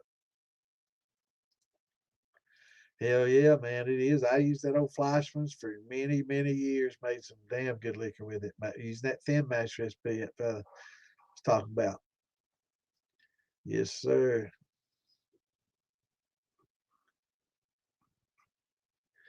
Jason. Yeah, I like that recipe, man. That's I made that for many, many years. That Fleischmann's yeast. Yeah, dating. I mean, that's pretty much formulated for distilling. And it's a great grain yeast. So if you're doing grains, it's fine. A lot of people like different yeast, and one thing's for sure, yeast does matter, and what you use, and everybody has different taste. If we didn't, there would be only one shelf on the store. It's a store, right? They wouldn't have all these different things if everybody liked the same thing. But generally speaking, EC 1118 probably most all around used for everything, including wines and brandies and everything, and vodkas and gins. And most people that buy one probably buy that. But if all you do is grains, dating, is can't beat. If you're gonna buy one yeast for all your grains and everything you do, you can't go wrong with Daity or Fleischmann's. Either one makes they do great if that's what you flavor like. But I definitely highly recommend to experiment a little bit. You can buy the little packets. You don't have to get the big brick. If you just want to experiment, get you a few packets of the other and try some other things. I highly recommend quite a few. If with your grains, try some Quebec yeast that everybody talking about. It's got a good flavor. Um, I've drank it. I've not used it yet, but I'm damn sure gonna use it. Um, this Firm Solutions. I'm not sure exactly what that 927 breaks down to. It may be a Quebec kind of base. I don't know, but this seems to be a lot. A lot of people like with their grains, and but it's a good experiment, and dating's great. If you like it, if you've experimented with others and you've always gone back to dating, definitely can't go wrong, man. Red Star dating is good stuff. And it's inexpensive. Now I never did any of my wines. So by the time I started getting into wines, I was already starting to, use different, this is post Amazon and I was out of the dark ages, so to speak. And so I was already using some different, yeast, but they differently open my eyes, to um, what yeast tend to work better. So I never did use the bread yeast for wines and meads, but I imagine it works, pretty well. But it would definitely be a different flavor and flocculence. That a lot. It boils down to a lot with wine is the yeast bed, the bottom, and it's really weird, man, because some of your premium yeast, they're nothing in the bottom like you're used to seeing with grains, and some yeast you see a big huge grain bed at the bottom, or a yeast bed at the bottom with a lot of flocculence and stuff. And some of these wine yeasts and stuff, man, it's like there's not a lot, there's not a lot of flocculence at all, and it ferments slowly over a long period of time, and there's not that big huge bed, and it varies, so different yeasts work differently. It's interesting.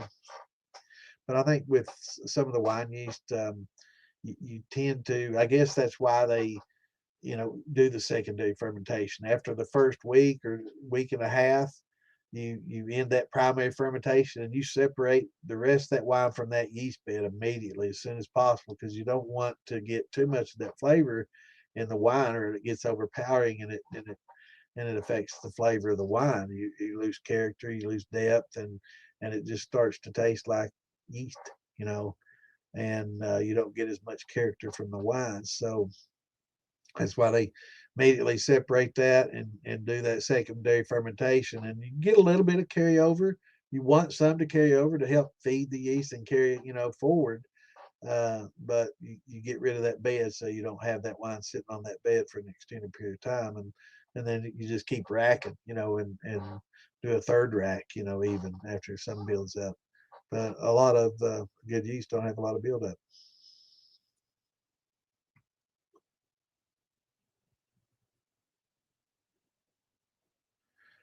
Yeah, I wasn't sure if he was talking about chilling the wort or during the distilling. So I was thinking maybe he's talking about a chiller, but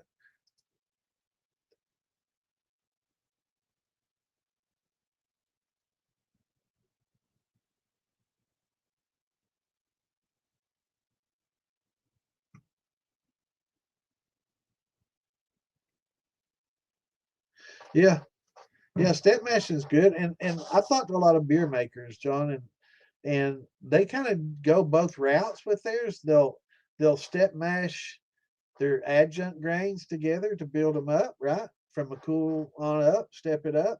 And then they'll cook their corn and bring that down. And when it gets to 150, where you'd normally stop your step up, and they bring that corn down. When they merge at that temperature, they add it all together, and that works well too.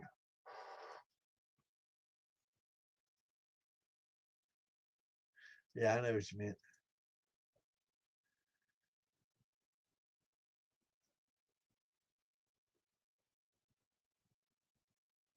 Right. And again, it all boils down to flavor, Some people just like the deity, and they've tried a few different yeast, and there's absolutely nothing wrong with the deity.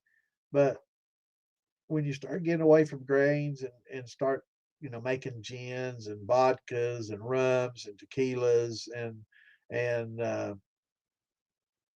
maybe even some multi-grains, uh, sure, you want to try to maybe branch out and try some different yeasts and see what you like. But there's absolutely nothing, if you've tried other things and you just like the deity.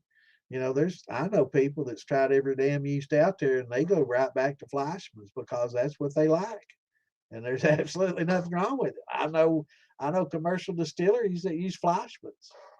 People, have trouble believing that, but there's decent whiskeys that are out there on the shelf that use Fleischmann's yeast, and there's nothing wrong with it. It's just according to what you like, what tastes.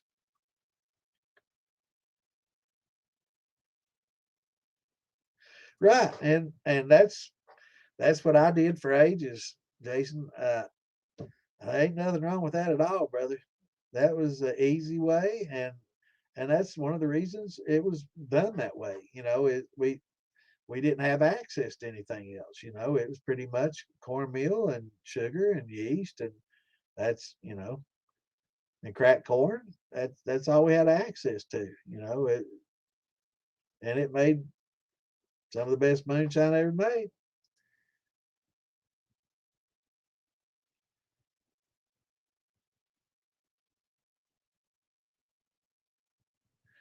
Now Clint's giving up my secrets.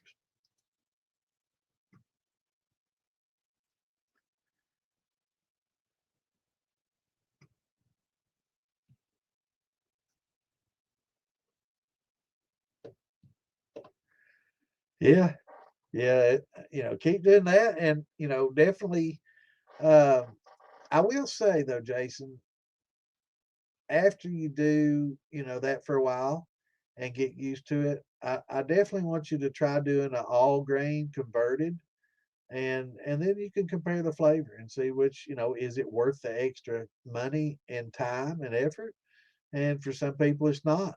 It's just like, man, I went to all that extra trouble and that's the only difference there is, or and they just go back to thin mashing. And some people are like, wow, that's so much better. And it I don't have really the best palate to make those calls, because a lot of people can take a drink of something and they get all these notes and flavors and all these things. And I mean, I taste whiskey. I don't taste a lot of those things. So I probably got COVID, taste buds or something. I don't know. I'm not really, I don't pick up on a lot of notes and stuff like a lot of people do. So I can taste certain things if it's overpowering, or if it's definitely there, I can. But I don't know. Sometimes I think people just make a lot of that shit up.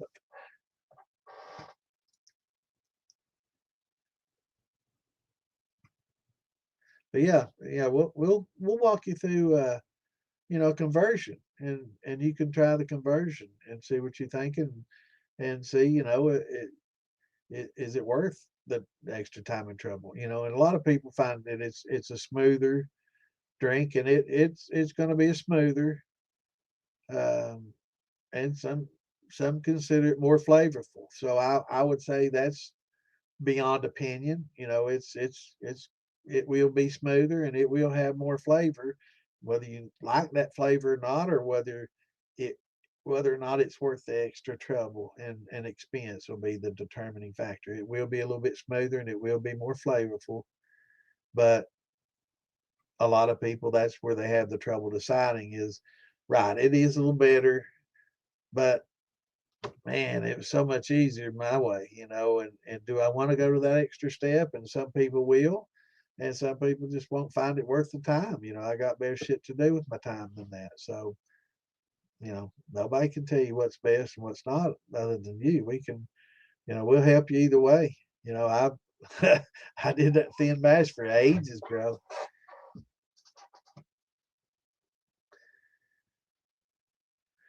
And we talk about everything that you can drink. We'll talk about wine. We'll talk, because wine's the precursor to brandy. So we don't just talk about moonshine. Moonshine is any untaxed liquor. So if it goes in a pot and it gets distilled, then it's called moonshine. Whether it's a brandy, whether it's a vodka, whether it's a gin, whether it's an absinthe, whether it's whiskey, bourbon, whatever, it's all dubbed under the moniker moonshine, right, Garth? So yeah, we'll talk about wine on here, and we'll talk about beer making, and if that bothers you, I'm sorry, but if you want to learn how to make good brandy, you start with a good wine, and that's the best way to arrive at a really good flavored brandy is to make a good wine and to use proper distilling techniques and infusion technology and get some flavor to carry forward and make a good brandy. So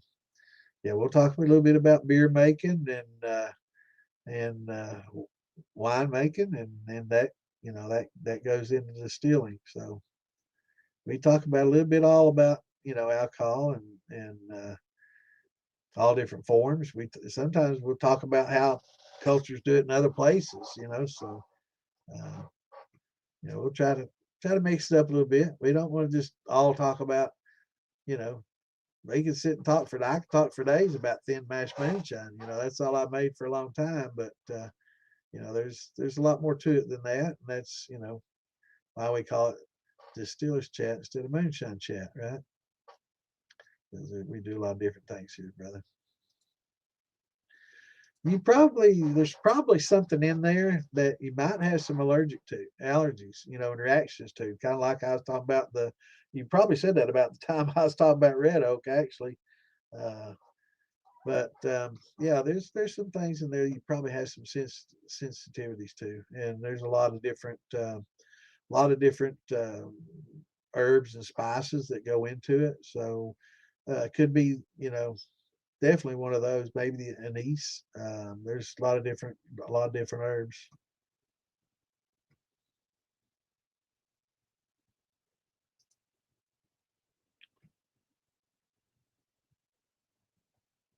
Yeah, French oaks are good for aging.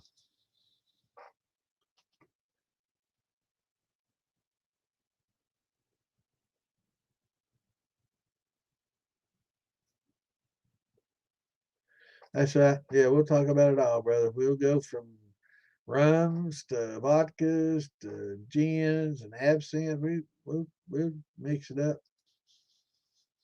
And I need to scroll on.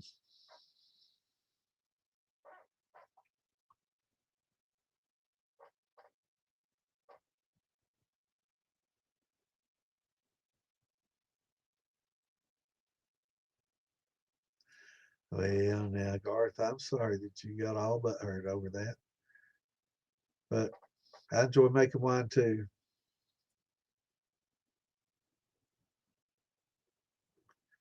We make it all here, brother. You don't like wine? That's cool. Do you have a question about distilling or mashing in, or what do you like to distill or mash? What's your favorite, Garth?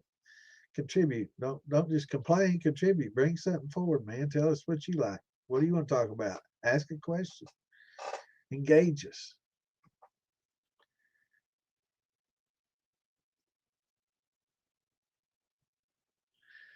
Yeah, yeah. You gotta make the little devils before you distill them out of the mash. You gotta get them going, bro.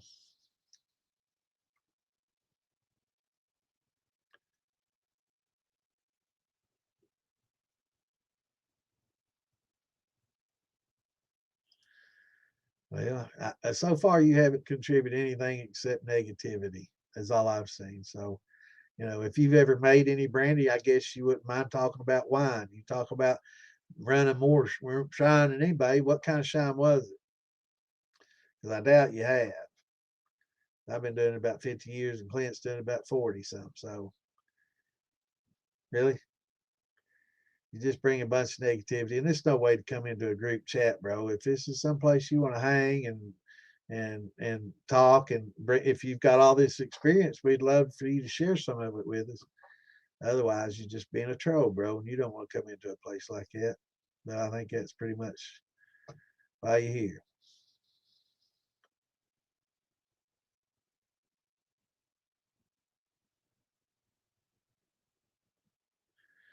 And I didn't catch that sooner. I wished I had it, but he's probably not even listening now. But I don't know. People like that usually sit and lurk.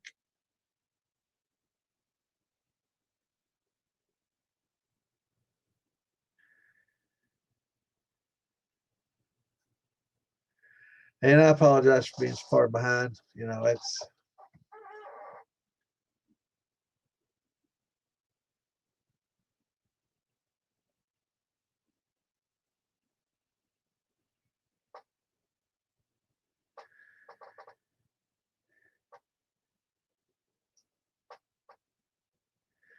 Yeah, Mega Labs.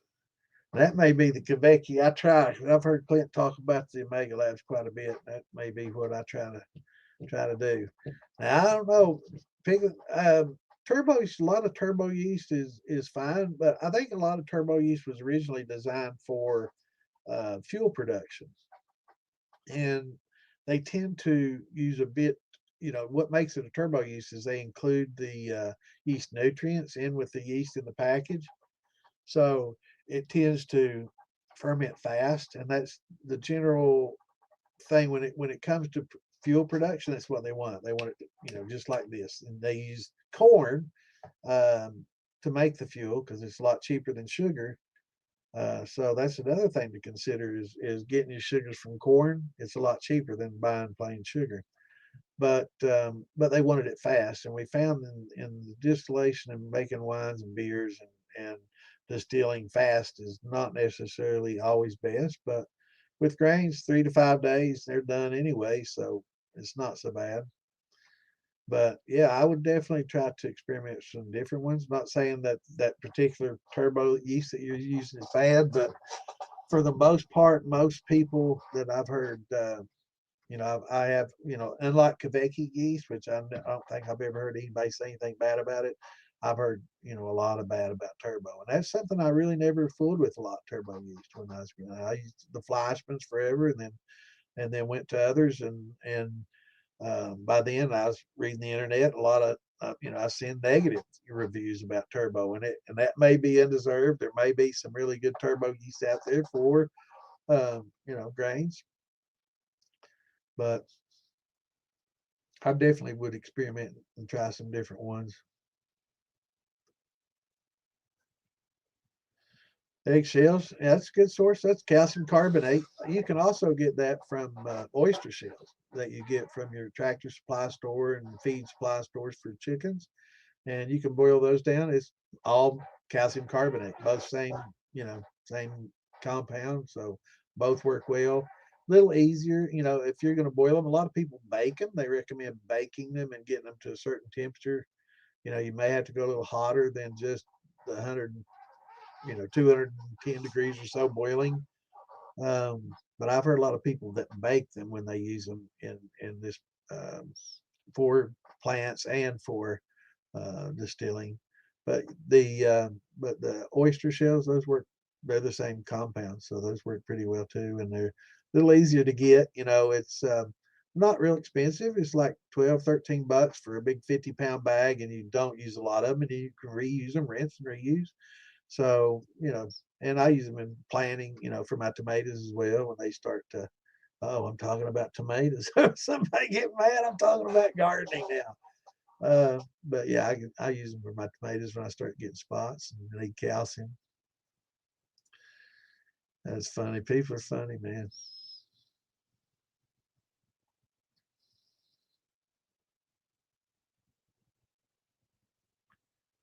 Yeah, yeah. Your lager and beer yeast are definitely cooler than a lot. But I will say, a lot of people don't realize it, but EC 1118 is the recommended temperature use is 68 to 72 degrees for EC 1118. So it is a little bit cooler yeast. It's technically it's Saccharomyces cerevisiae bayanus, which is it's a champagne yeast. So yeah, it's but it's used for a lot of things because of its tolerances.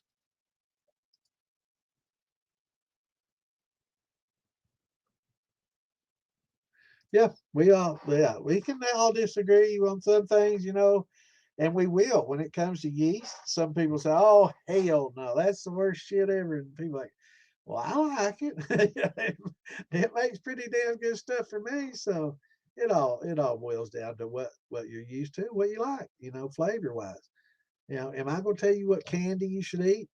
If you don't eat horehound candy, why the hell ain't you eating horehound candy or licorice? That's something some people love or hate. Licorice. You think everybody likes licorice? Hell no. I don't like it. I don't like any of that anise, any of that stuff. And that's why absinthe and ouzo and a lot of these things with anise in it, have them all, man. And I really don't like a heavy juniper gins either. I like more floral gins. Right.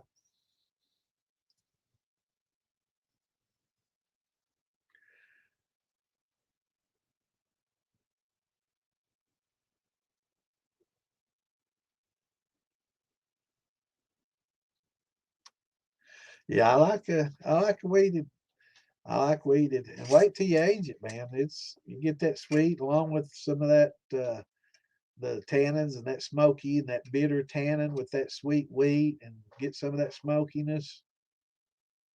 Yes, sir.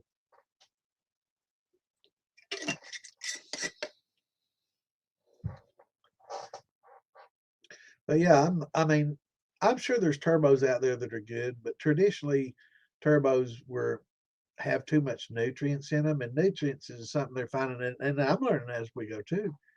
I've been doing wines for a decade now, and I'm just now learning, how to step feed, some of my wines, and instead of giving it all to it at once, kind of giving it, a little bit over a longer period of time, and that supposedly helps build flavor and keep stress down so they don't get too much at once and get too active, and then, so it's all learning process. But yeah, and that the specific turbo you're using, probably not a turbo 8 or whatever that's very common.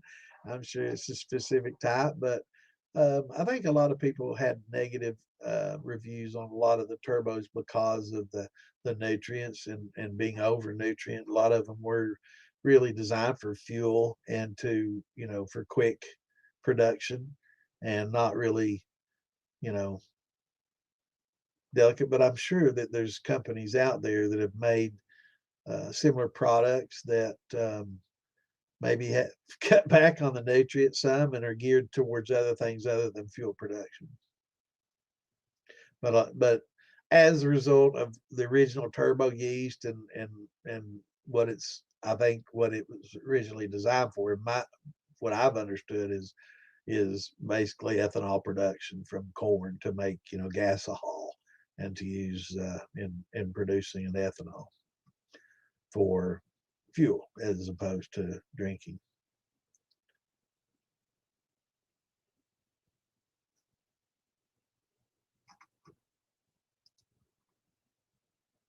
So far behind, boys. I'm sorry.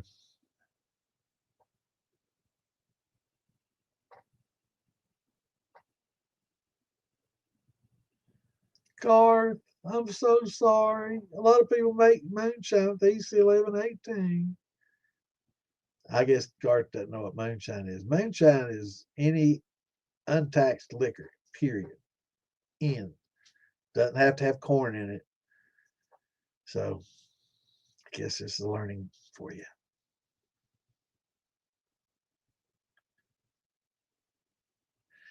Well, now we got another beer maker in here, it looks like. And that's interesting because I want to hear about some of these beer yeast. Now,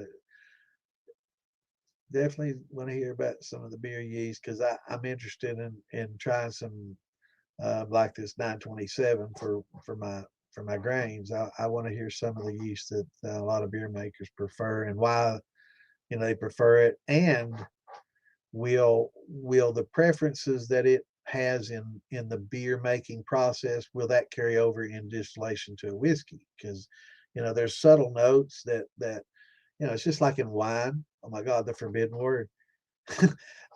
Just like in wine making, beer making, what the yeast is even more important, right? Um, and I'm sorry, so sorry, Garth, that I'm talking about yeast again, but believe it or not, we use yeast to make a moonshine too. But your beer yeast and your wine yeast are so much more important in because you're drinking the mash basically, or the must, or the wash mash must. Um, so you're drinking it, right? So the subtleties that it gives you is much, much more important than something that gets distilled, because a lot of those subtleties get lost in the distillation process. So, um, I think the selection in yeast is much, much more important, especially in in the forbidden wine world and the beer making world, than gets, in the distillers, because I think a lot of times some of those flavors are lost. But a lot of people, they'll pick up on it, and it does make a difference even in post distillation. So it'll be interesting to see, what characteristics that you prefer, with something like this, Belgian yeast, wheat yeast. Um,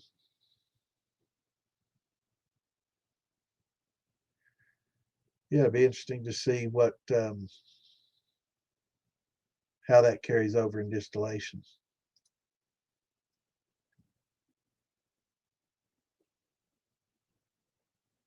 Liquor politics, that's right. It's not moonshine. Moonshine is any illegal liquor, any untaxed thing that comes off your still. I don't care how you steep it, if it's gin or whatever, it's moonshine.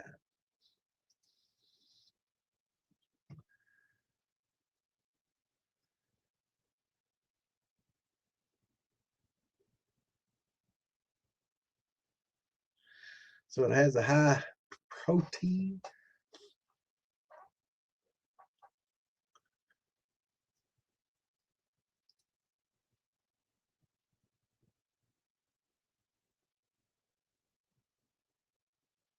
Well,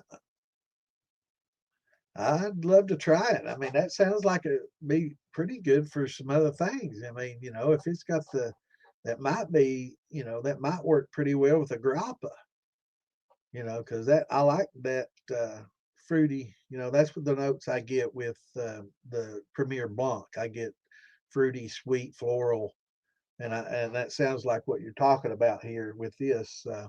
Is I get the fruity, sweet, floral flavors from that Premier Blanc, the Red Star Premier Blanc, and that's what I use with my grappa moonshine. So I definitely would like to try some of that in my grappa. I'll have to make note of that because I like trying different yeast. Now I'm into my yeast kick.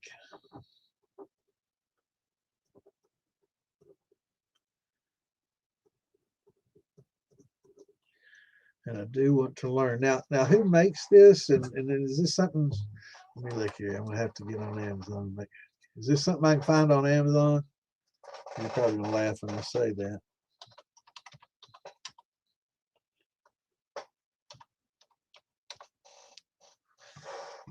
Why in the hell am I looking at a fucking ceiling fan? Come on, man. Okay. No, I don't see it on here. See D47. All right. So I can't get it on Amazon. Fuck. All right, bro. You got to share source now if you're gonna leave us on like that. Now you can't just leave us hanging. Where can a man get some of that?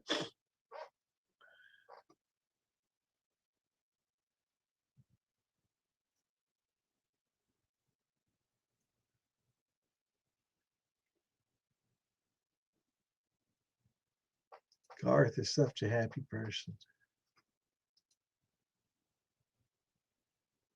Has nothing to contribute. Have you noticed that? Not a bit of knowledge or no counter with something constructive. It's just a troll. Probably never made moonshine a day in his life.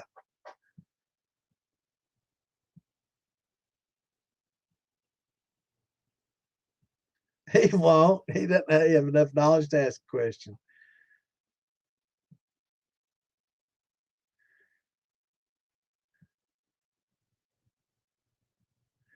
That's right. You don't like it. It wasn't shitty till you came in here. We was all having a pretty good time. So, unless you contribute, I mean, I'd love to hear some knowledge. That's what I'd like to hear. Just something come out of your mouth other than negativity, constructive, man. Help it make it better, make it great again, man. Come on.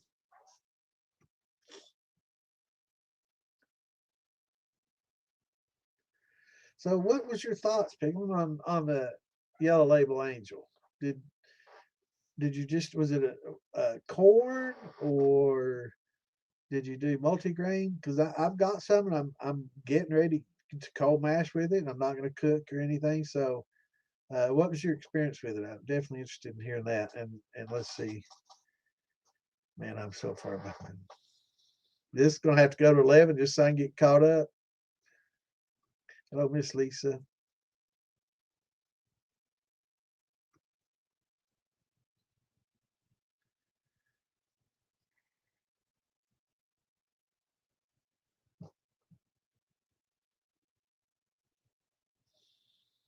Sounds good, brother.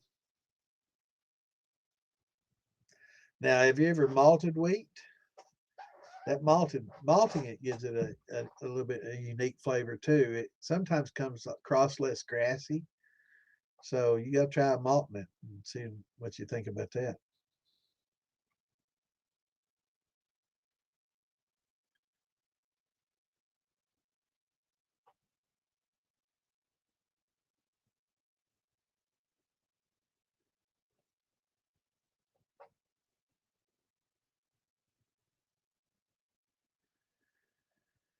No, Garth, actually,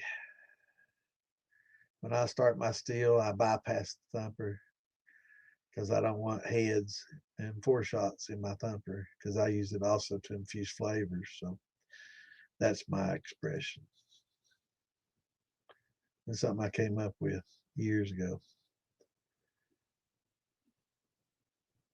I would say that, yeah, I would crack it first to, I would say you'd get a lot more flavor absorption, a lot more smoke.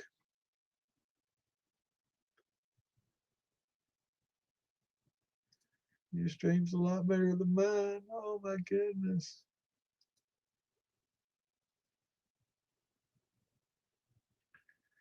That's why I usually don't do a lot of kick because that's what we get on there. And obviously, if you have to come to other people's podcasts to get viewers, you probably suck. So there's that.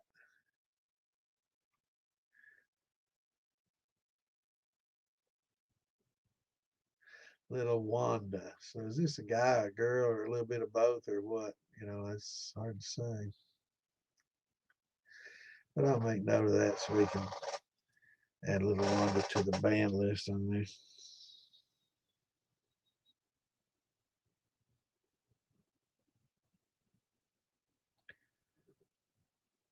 Something tells me Wanda was at one point in time in their life a Wand before they became a Wanda. But just don't really, I'm sorry that I didn't catch those. I'm going to get Clint. You're going to start calling me when we get trolls on there that do that because I don't see that far ahead.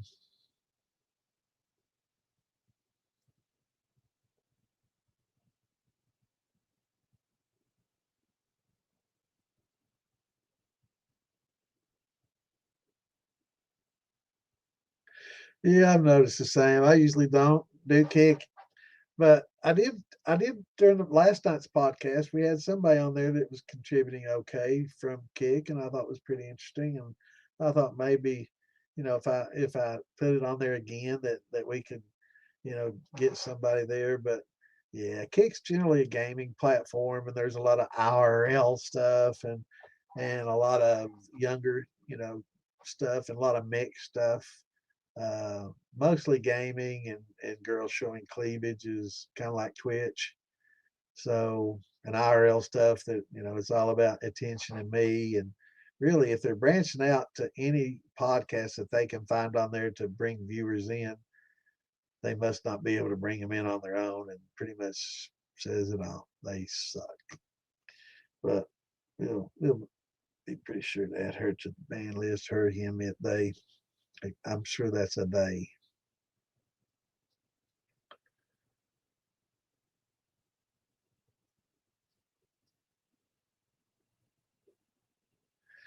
Yeah. Limp wristed, limp wristed jelly fins. It. Uh, it is definitely just a winning time after reading some of that shit. It's always the Saturdays too that gets it, man. You don't really deal with a lot of this on Wednesday night.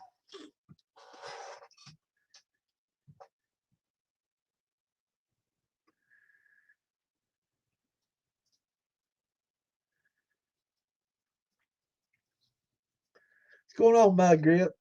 I hope you hung around long enough for me to say howdy, brother. I'm sorry I'm behind as usual. Ohio State game, all right.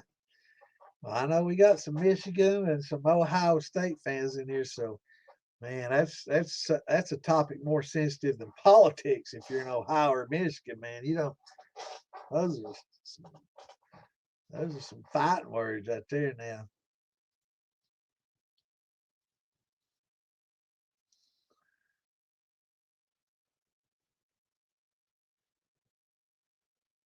Yeah, a little bit.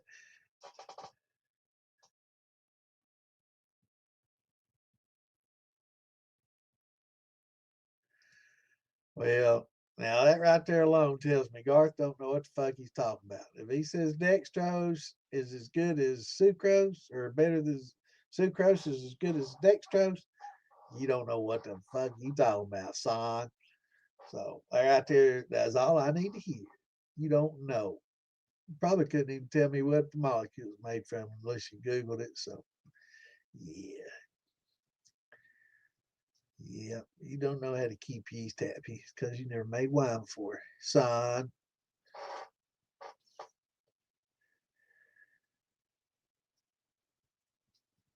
And that's what we do. You know, Clint handles the easy, quick stuff, and actually, not he's handled most everything, but I'll pick certain ones and I'll give more in depth answers and you know go a little deeper into things, and but you'll get an answer from both of us, but a lot longer winded one from me.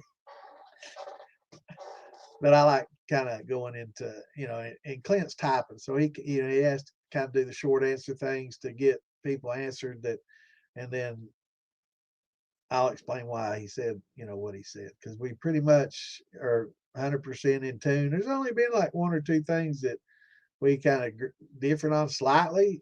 We were along the same path, but might have been just a little bit different. But yeah, I mean, there's pretty much the once you learn and get to this point, it's pretty much factual for the most part. There's some opinions when it comes to yeast and a few other things, but um, best practices and stuff, yeah, we pretty much totally in sync.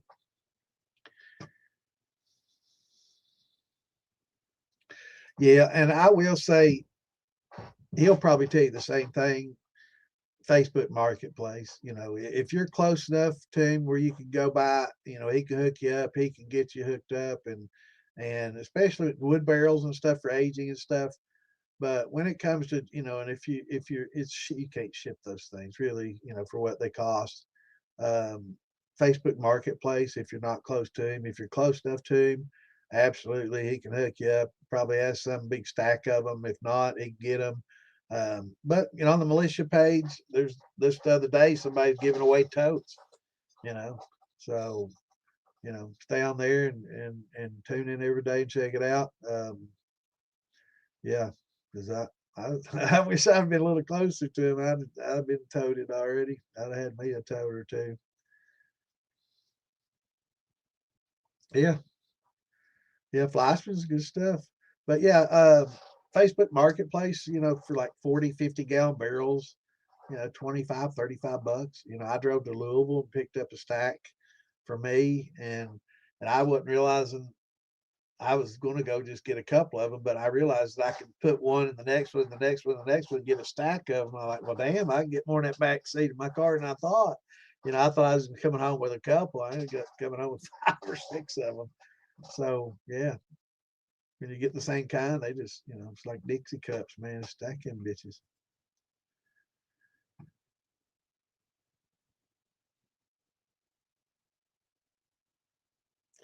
That's fact.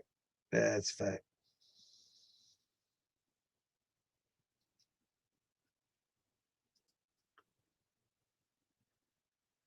And I'd say before this show's over, we're gonna have to bid adieu. If Garth gets worse, we're gonna have to say bye because he's already proven he doesn't know what he's talking about. Because dextrose is and table sugar are miles away from each other as far as keeping yeast happy and flavor and yeah, dextrose is much better. It's a monosaccharide with just a glucose molecule, one single, which we know yeast love, whereas table sugar is a glucose and a fructose molecule bonded together with by a glycosidic bond there, Garth, something you probably never heard of before. But and yeast don't prefer those. So maybe you need to go back to the drawing board. And maybe you probably should go to the comedy club because at this point we're laughing at you. Yeah. So you become the joke of the night, Garth.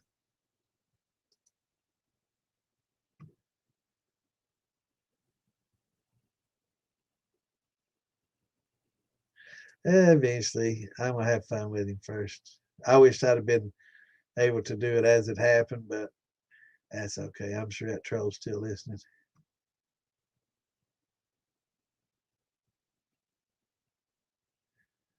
Yeah, yeah, you can definitely do the EC11. Like I say, if you just buy one for everything, I'm telling you, EC1118. Now this is how it was graded, and this of course goes to opinion again. But here's average, above average, really good, and excellent. EC1118 was above the bar for most every one of the distillates, right? But it was never at the top of any.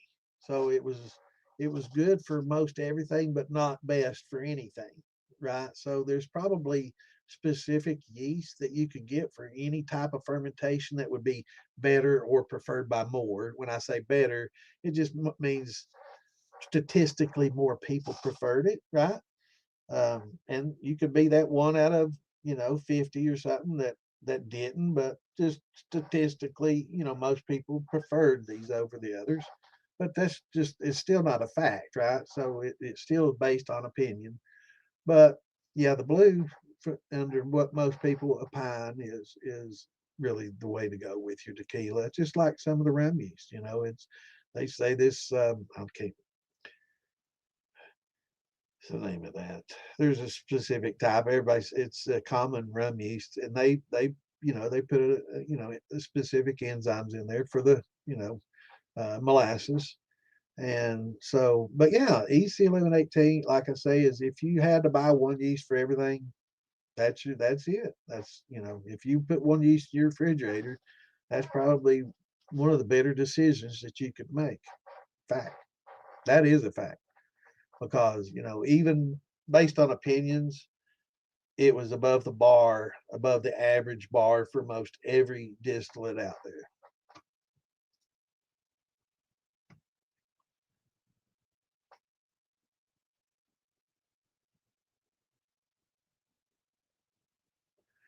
Yeah, he doesn't know. He thinks moonshine is just I guess corn liquor. I don't know. A lot of people seem to think that corn liquor was made because corn was the cheapest way to arrive at a sugar that a yeast could eat. And there's a lot of different ways to get sugars. So and if corn liquor is what everybody wanted, the liquor store would have one thing on the shelf. They wouldn't have a lot of different things. They wouldn't have wine there either at a liquor store. Yeah, he doesn't understand it. To make a brandy, he probably never made a brandy. To be honest, he's probably never distilled in his life. He's one of them Google distillers. Yeah, I guarantee you wouldn't.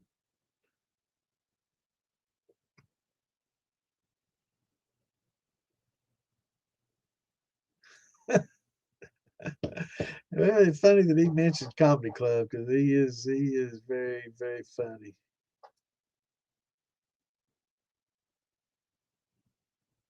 I was about to say something mean, but I won't.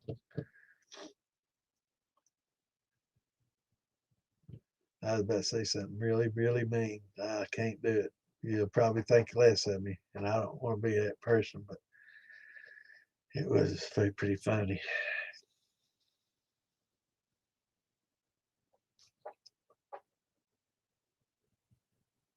I'm wanting to try some of this now, here, Billy. You gotta save me some, and you gotta put some in a barrel, or are you aging it on some oak or some spirals or something? Because it only gets better when you do that, brother.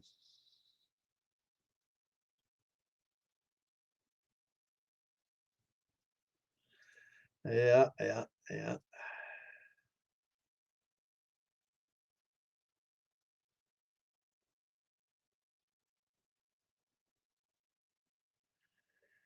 Yeah, my guess is he misses out on a lot. And I'm also guessing he's probably single because nobody wants to be around negative people like that. And they are, I hate to say it, but he's probably a very lonely, bitter person. And, you know, he hadn't realized it. He's the victim of himself.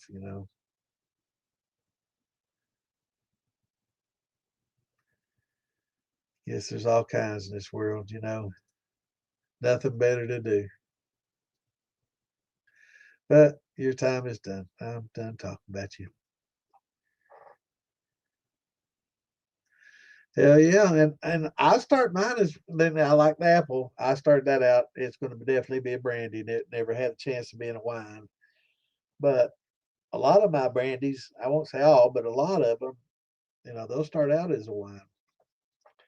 And I guess if you drink wine, you're not manly, right, Garth? Because real men only drink moonshine. He's one of those. Most posers are usually that way. Yeah, that's a fact, brother. That is a fact. And something, a very, very wise words, and something that few have been able to master, unfortunately. This day and time, fewer and fewer, bro.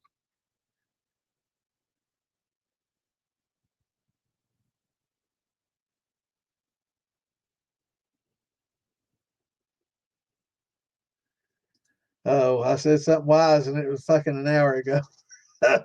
Half an hour ago. Now I don't really remember what it was. Damn, I should make note of that.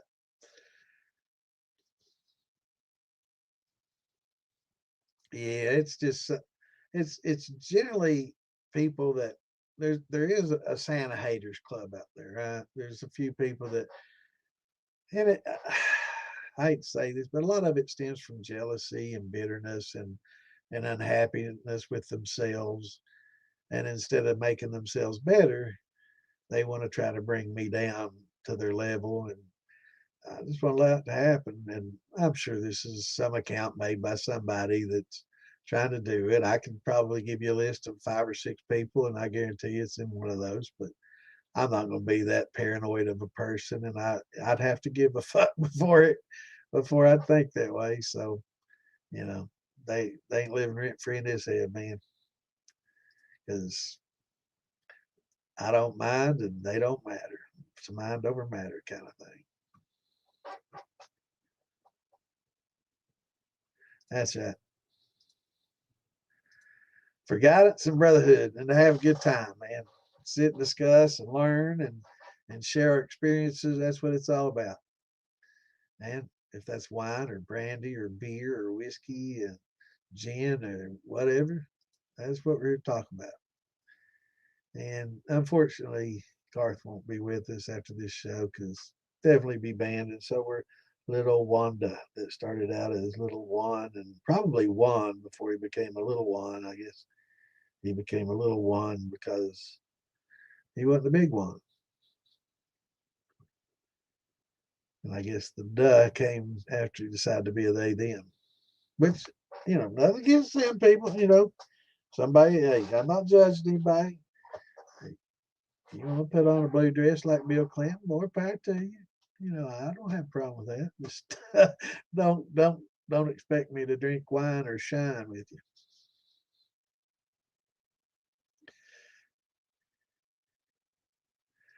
it can sit a long time. It's better, it really depends. If it's in a hot place and it's open, the chances of bacteria and acetobacters getting in there are a lot greater. And acetobacters are something that are the origins of vinegar. And vinegar, these acetobacters live on alcohol like yeast live on sugar, right? So they will convert all the alcohol into vinegar. And after, so long a period of time, and oxygen, of course, lots of oxygen, lots of temperature, and lots of moisture, all three things contribute to bacterial buildup. And that's why we try to take away the oxygen with the airlocks. You don't have to worry about that with like a grain mash because 3 to 5 days you're ready to run. But if it's something that's going to be sitting around for a long time, probably be better if you did have at least something laying over top of it to keep the fruit flies and bugs out that carry the acetobacters in, right? So it's there. I wish there was a concrete answer, but it definitely depends on the environment. So, outside in the heat with lots of oxygen uncovered is definitely going to be a lot shorter time than covered with at least a towel, which would be shorter a period of time than something covered with some kind of plastic but not sealed where it can burp out right through like you don't wind it down or turn the top down on some of the barrels that you can twist on tops, or if you just set the top on and let it burp out but can keep all the critters out that way, works well.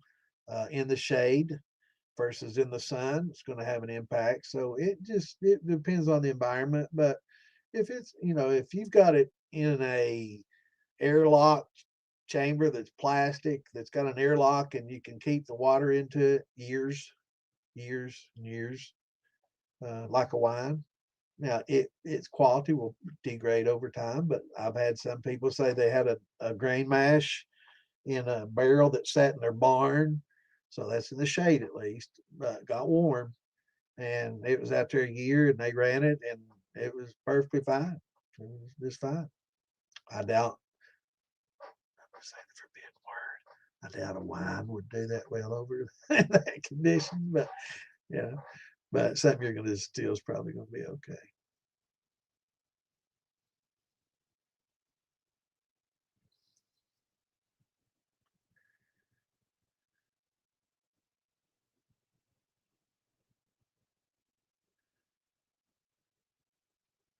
Well, that's awesome, brother.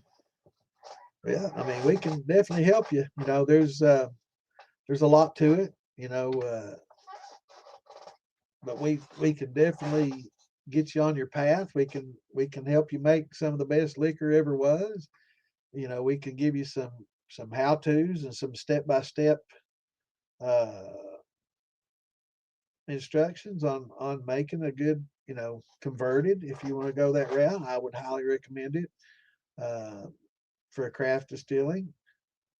But yeah, we can get you there, brother.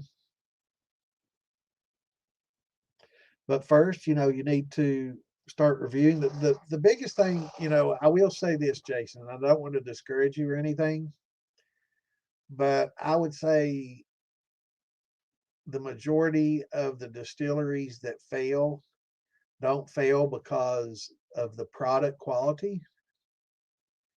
They fail because the lack of business ability. So I think that, when you open up a distillery, it goes beyond just making good liquor. You got to be a businessman too. And I think that's where most of them fall short is they learned the liquor end of it, but when it came to business, a lot of times they relied on somebody else, and therein lies another problem. I don't say you should have to micromanage everything, but I think that's where most people fail. I think a lot of people, and I've seen a lot of successful ones have a pretty shitty product too. So that was a lack of ability in distilling, but they were really good at business and promotion, and they did well and are doing well. And I would say that there's been some out there that have made the best product ever and failed, and it wasn't because of the product; it was just because of the inability to produce a business plan that worked and deal with the marketing and deal with um, the government, the regulations. There's so much more to it than just being able to make a good beer and whiskey, you know. So I don't want to discourage you, but learn the business end, talk to other distillers, and definitely focus on the distilling end. We can put you into making decent enough liquor to bottle up. That's a no brainer. Really, it's not that hard. But to make it work and market it properly, that takes work that most people don't have. You know, that's something that's hard to, you know, to teach. You know, I can teach how to make the best liquor in the world, but I can't market it and get people out there to buy it. You know, that's tough. You know, like I say, there's people out there with some of the best liquor ever and failed. And there's a lot of distilleries. You know, just check out the auction houses, man. There's distilleries failing left and right. You know, and it's a business. It's a tough business. It really is. It's tough. But you know, if you start grassroots and keep it small and focused, and you have enough uh, demand and you can supply the demand that you have, and it's good enough to keep you happy and financially sound, then I'd say it'd be a great plan. But sometimes people start too small, and sometimes people start too big. So you got to know your demographic, your market, and it's a lot of business. It's a lot of work.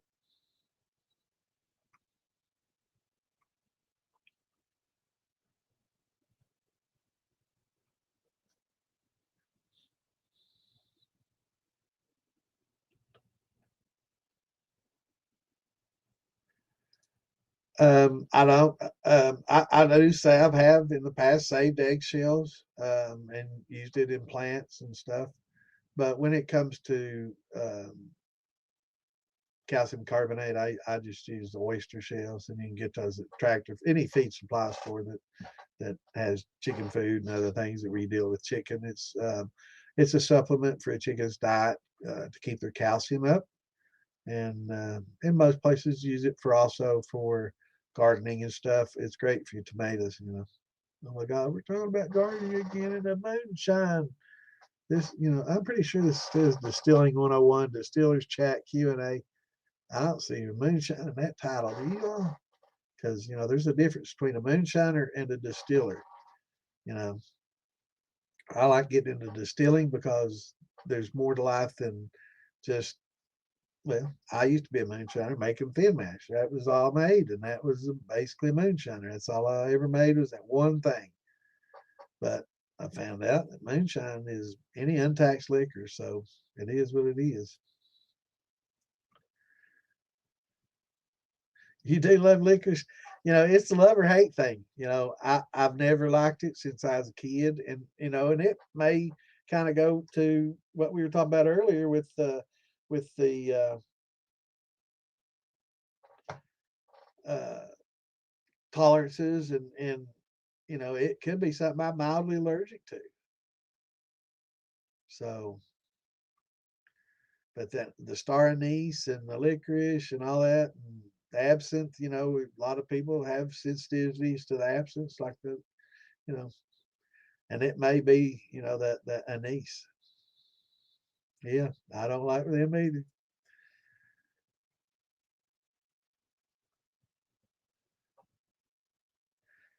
I'm getting 30 minutes by now. That's better than 50.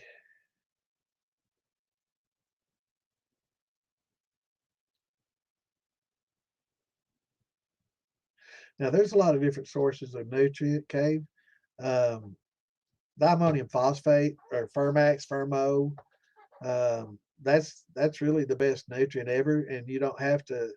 What happens is a lot of times when you're buying the yeast mix with the nutrient, you're overpaying for it because it only takes just a touch. And one of the worst things you can do is use too much nutrients because it actually has the opposite effect. Instead of helping the yeast, you're helping them, but you're helping them to become more vigorous and stressed, and it just I don't know. It's the difference in a yeast just passively eating all day chill, and all laid back and happy and chill, versus feeding them full of steroids and them grinding and sweating and and that's basically what you're doing to the yeast. You're just pumping steroids into them when you feed them too much, and it creates all flavors, so they're sweating, and you don't want that. So, them yeast ain't happy when they're overfed like that. They get all fat and taste bad. Funny way of putting it. But yeah, you don't want to, definitely can overeat nutrient. And I think that's one of the biggest problems with turbo.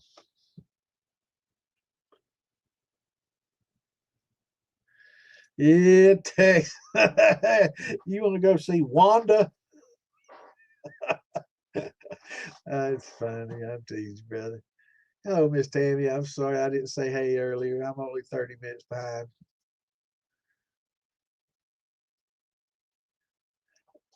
Yeah, I've got a big old bag upstairs. That's what we do.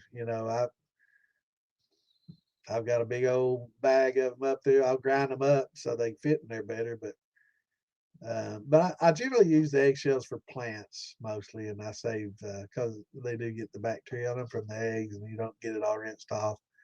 But the it's calcium carbonate. It's the same thing as the oyster shells. So it's only like in the 40-pound bag you get, it's like 11, $12. So 13 maybe, depending on where you get it from. Tractor Supply, I think mine was 12.97, maybe something like that for a 40, 50-pound bag. So, and that's a year and a half old now, and they last a long time. Just like that Fermax and Fermo, those nutrients we're talking about, those last a long time because you're using very small amounts. So unless you're producing thousands of gallons, you're really not gonna, you buy a pound of that nutrient, it's gonna last you. It'll probably go bad on the shelf before you finish using it. Let's put it that way. And we calculated that I think the use is like 20 some cents per big, for like a 40, 50 gallon mash is like 20 some cents when you break it down to how much you're using to the cost of the pound. So yeah, it's pretty cheap. And it's well balanced. It's they did a lot of scientific study on what yeast need. Now there are some supplements, and that's one thing. Philbilly was talking about doing it one time. I'm sure he still has that idea in his mind, and I think it was a really good idea, is to come up with a supplemental nutrient for for your fermentations, and that's to add some things that aren't necessarily in a Fermax or Fermo or Fermade, um, and there's a whole host of nutrients, biotins, and a lot of calcium, a lot of other things that you can add to that nutrient that would be great supplement to add with the Fermax and Fermo. See, I used to be, a lot of people talk about tomato paste and tomatoes being, a great nutrient. And I use tomatoes and tomato paste for my nutrients, and it's the best thing ever. I make my bird watchers. It's the best ever. It's not. But it does. And I was a big hater. I was a tomato hater. I hate to say it, but I was a tomato hater. Because I learned early that I did some research, and it doesn't have the FAN and YAN, the for yeast assimilable nitrogen, YAN, or free amino nitrogen, FAN, and it doesn't have nearly enough of that for a proper fermentation with yeast, right? So, and who wants tomatoes in their wine or beer and brandies, and it's just no. It might be fine for a vodka that you're going to distill at 190 proof and clean it up, but and that's fine for that. Probably would be good. But there are a lot of things that I did more research on it and found that there are some benefits to having the tomato in there, because there are certain compounds and things found in that tomato that are beneficial, but it just doesn't have the anaphan that the yeast really need, and that's the nitrogen, that's the growing power, right? That's really what feeds it. So it's like we can't live on vitamins alone, and if you're feeding your fermentation just the vitamins, we got to have the protein, we got to have the nitrogen, we got to have food. So you can't just live on vitamins, and that's basically what a tomato is to a fermentation. It's a vitamin. And yes, you can use vitamins, and some vitamins are beneficial. Just be sure to use vitamins that don't have iron. You know, iron is a big, huge no-no in fermentation of anything. Distillation, you don't want iron. Period. No ifs, ands, or buts. None. The less, the better. That's why a lot of times you really need to check your water if you have problems with stuck fermentations and bad distillations and bad flavors. A lot of times it equates to boiling down to you had a lot of iron in your water. So if you're well water or something, oh, I use this stream water, it's the best. It's not the best if it has iron in it because it's horrible. But if you have yellowing on your sinks where you've had a drip or you get that orange, from repetitive drips on your sinks and stuff at home or in your tubs or whatever, then you probably in the back of the commode is a good place to see if you have it. If you get that yellowing and that orange coloration, you probably don't have real good water for making beer and whiskey and so uh, probably best to try to get around using that and finding a better source. Fine for showering in and cooking, but for ferment, no. Yeah, they make a really good, and this 927 what I got here, they got a lot of good yeast for sure. But the eggshells,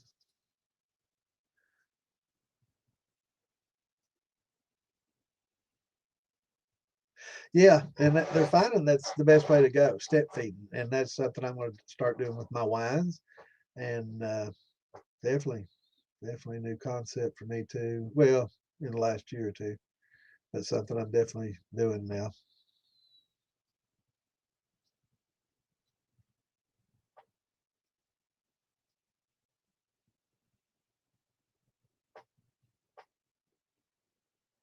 Oh yeah, the eggs for gardening is for calcium. If you like your tomatoes, oh my God, we're talking about gardening again on a moonshine place. Oh, fall places. But if you start getting spot rot spots, dark spots on your tomatoes, that means you need more calcium. And this is a great source for calcium. You can grind them up into a powder and just sprinkle it on your tomatoes on the surface.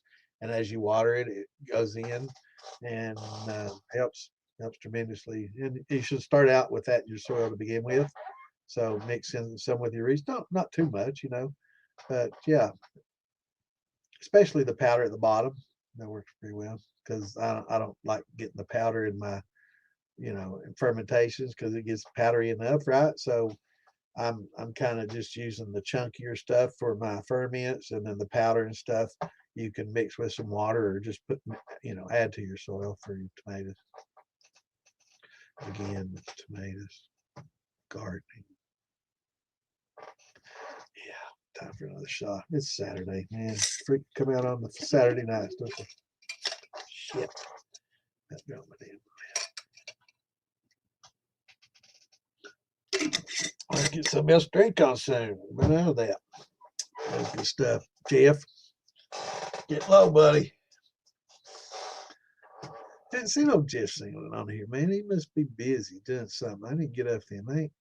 He's got some things going on. I think he's getting ready to work in a distillery. They trying to court him into coming to work. He's a good liquor maker. He's a very good distiller. Great guy, great person. And I think he may already be working for him. But he impressed a lot of them with his liquor, and he's doing better than the one they had. Let's just put it that way. So they definitely want to get him. They do well. He makes good liquor, that's for sure. Especially his tequila, man. Oh my God, his the gold aged tequila. Jeff, hope you're listening, bro. Hope you're one of them 93% that listen to me afterwards. I ain't seen you on here in a while, but man, that aged tequila is dynamite, man. I've drank some top shelf tequila. That's as good or better than anything I've ever put on my lips. And I don't say it about a lot of things, but that man makes some of the best tequila you can drink. I think that's what he needs. That's his. I mean, it is corn liquor and his all grain liquor. That's a sour mash. It's a wheated Buddy Butcher sour mash with some wheat. Um, really good. And the Bloody Butcher, it starts losing that earthy taste when you start doing the sour mashing. He's found makes some good stuff.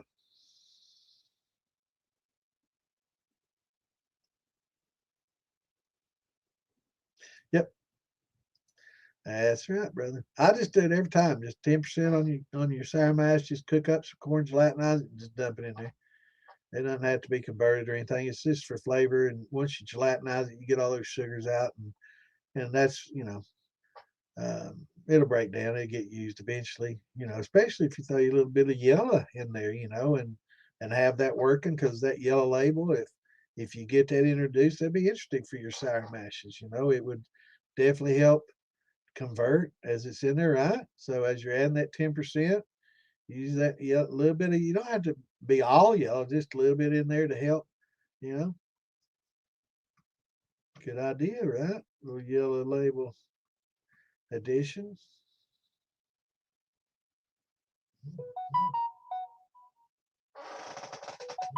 Uh,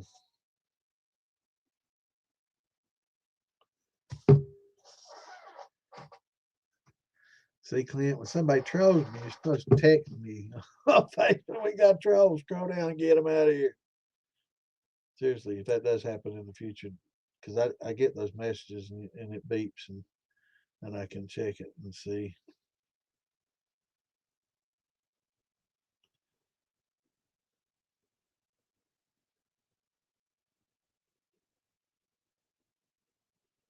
Okay, now I need that.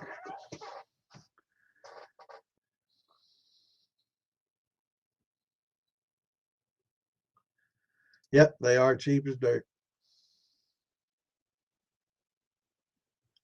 Very inexpensive and great, and I boil mine and just put them in, cheesecloth and put a couple handfuls in a big old barrel, then, 40 gallons at a time or whatever.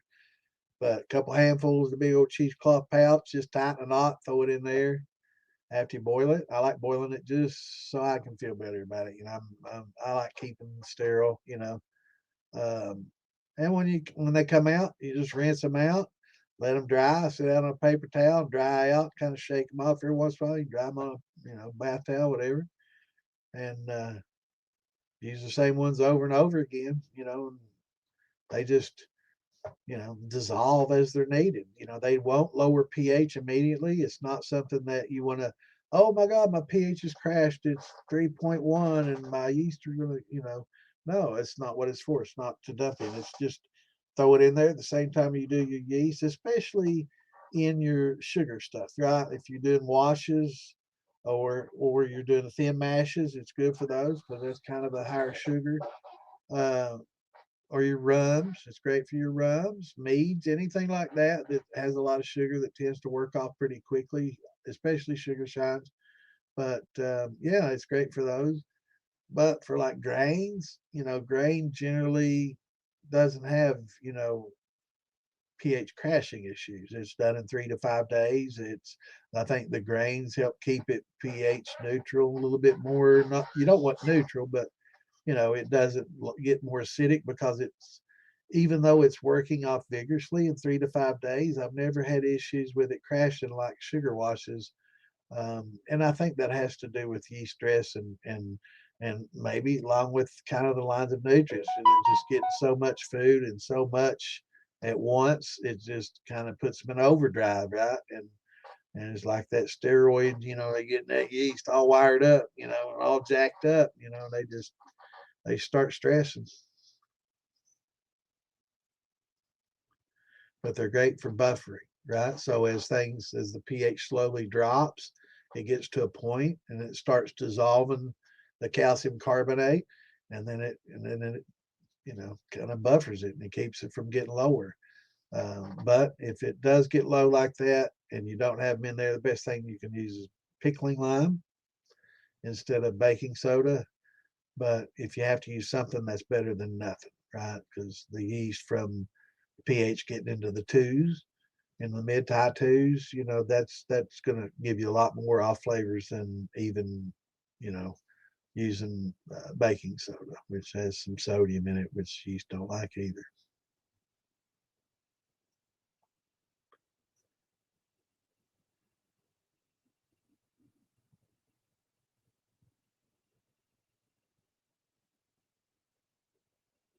Right. And I use the bottom of my bag for my tomatoes. Yep. Yep.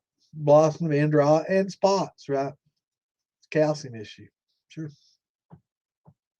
Yeah, I grow a lot of tomatoes too, man. And peppers.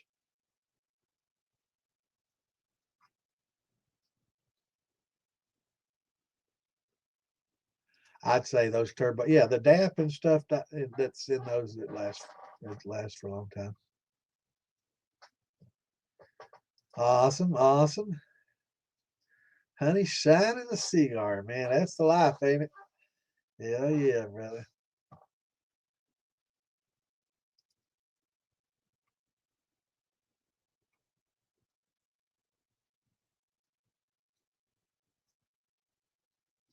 Yeah, yeah. That's what I do with mine. When I get it, I'll try to take everything off the bottom and get it out of there, and you know, check and use all that powder. I'll separate it, put it in a separate bag or a jar, and yeah, it works a lot better that way. Or I'll put it with some water. Doesn't dissolve with water very well, but over time it will, and I'll water with it. But it's best added to the soil when you plant, and if you get to the point mid-season, late season, where it's kind of dissipated, you didn't start with enough, just sprinkle it on top and water it with that water that has it in it. I found that takes care of my problem, especially when you get past that. You get a great production in the spring, and then you get that summer heat, and where it slows down on production. Then in fall they start kicking back in. You start getting better flowers again. A lot of times when it gets to that point, I'll supplement it with some more.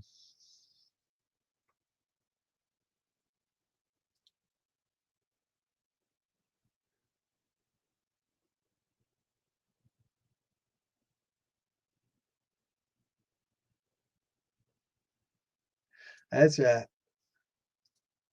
Even if it's freeze distillation, it's still moonshine. That's something blows me away, man. It's just you can't make a wine and freeze it and pull the oh my god, I said wine and pull the ice out of it, and then it becomes illegal. It's just crazy, man.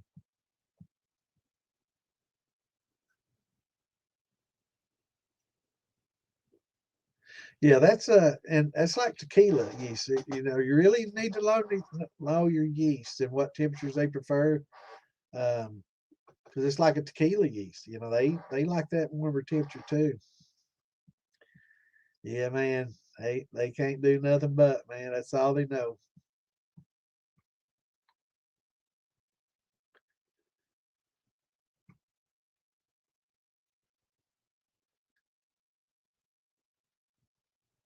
Exactly. And what a way to come into a place with all that negativity.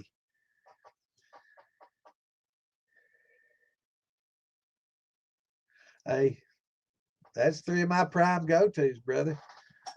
I started out with Fleischmann's. I use Red Star and Lalvin predominantly now, but I'm branching out a little bit and trying some of the firm solutions in that Angel product, and definitely going to do some of the Mega Quebec yeast. Probably be my next purchase, actually, be some of that. Because I definitely want to compare flavors. And but I think that yellow label is going to be. I'm going to try it with I like my idea of doing it with sour mashing to help. How I talked about earlier about whether or not it converts. Just adding that gelatin, cook that corn that 10% up, because you can cook it in a small pot. You're only taking out 10%, so it's not that much. If it's even if it's 100 pounds of corn, you know, 10% is just 10 pounds. Which is you cook in a 10-quart stock pot, right? So, or steep in one, get it good and hot, boiling, and add that corn to it. So I think that that'd be a pretty good idea. Plus, technically you don't even have to gelatinize it, but I like the idea of doing that with the yellow label. So you could just You just throw cracked corn right in on top of it, right? Just let it do its thing. Probably take longer, but be interesting. Definitely be interesting experiment.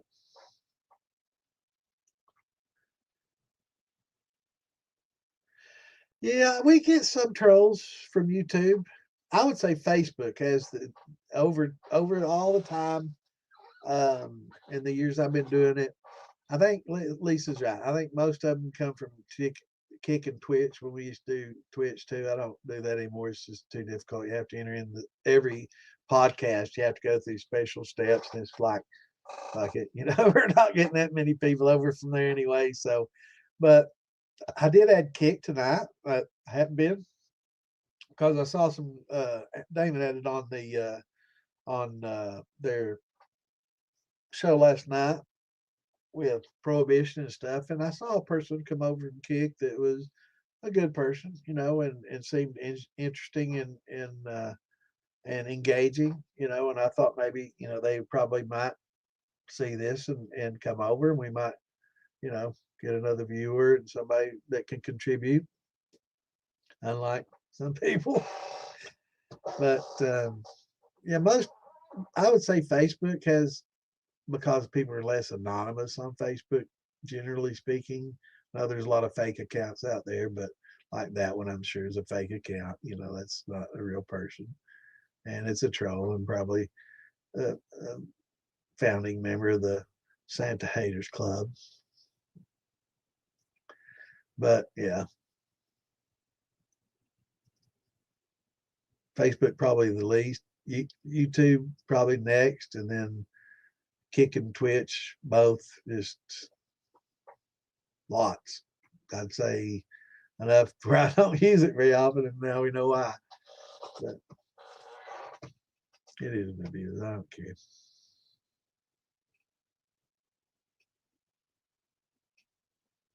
Yep, and I think that was originally all designed for rice. For for making fermentations with rice, and they found that it also works well with grain. So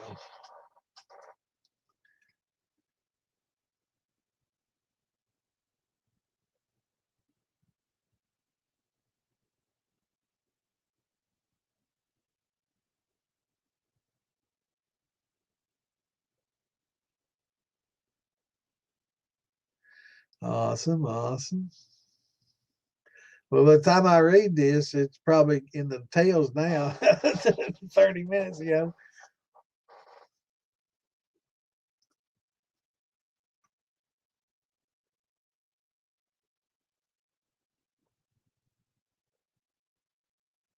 Right.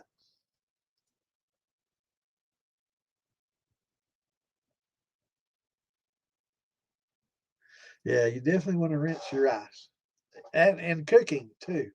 Always, yeah, you definitely want to rinse your rice.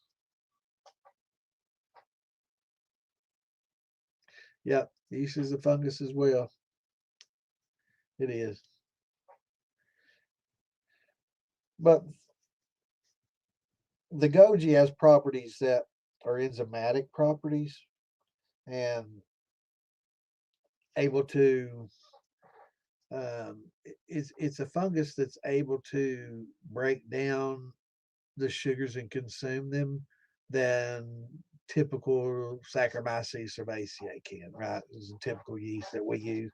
So it's a special kind of fungus and a special kind of yeast that can consume something beyond a simple sugar, which is a disaccharide or less. So it can eat what's called an oligosaccharide.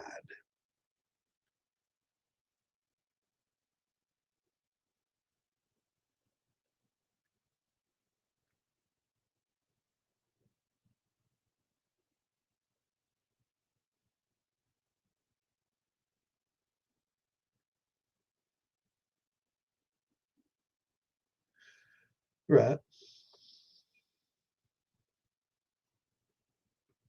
Yeah, it's just a different type of fungus. It's breaking down things that we would normally use enzymes to break down, and a lot of these enzymes um, are also kind of fungomatic, fungicides, or fungicidic, I guess. Fungi, fungi um, that help break down. But the goji can go beyond a disaccharide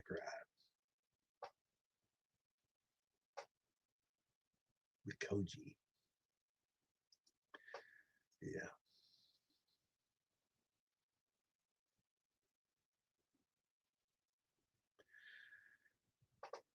that's a different Mark Morgan.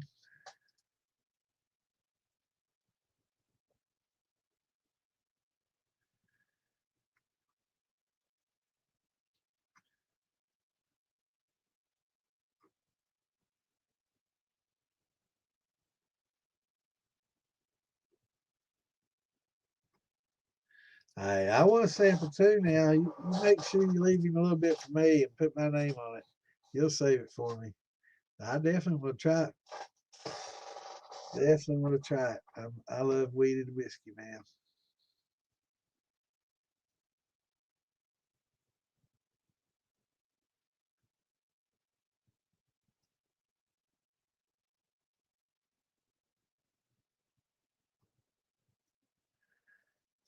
Yep, it is, Tammy. And it's almost quit time. I'm going to have to scroll. Damn, I'm a half hour still. I have to get through these.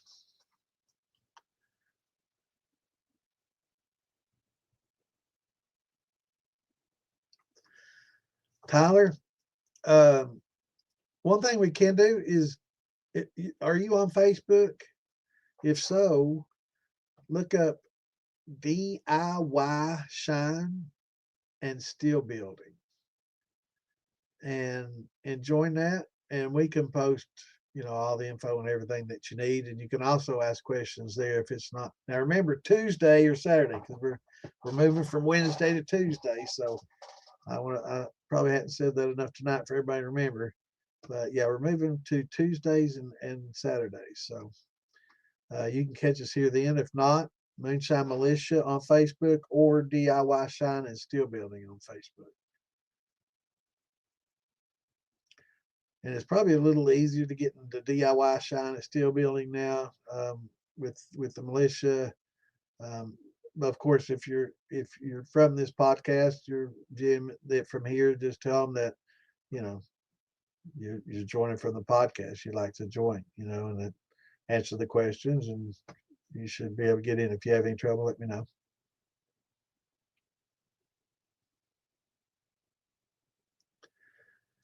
I don't think I don't think it lets you post links. I wasn't aware of that until just not too long ago. Reading some of the changes that they've made to StreamYards, I wasn't aware that that it doesn't allow people to post links.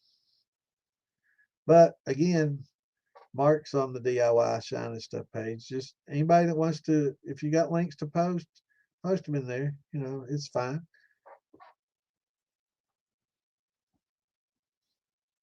Especially if it's on topic. Now, if it gets off topic, you might get a little spam notice or something. But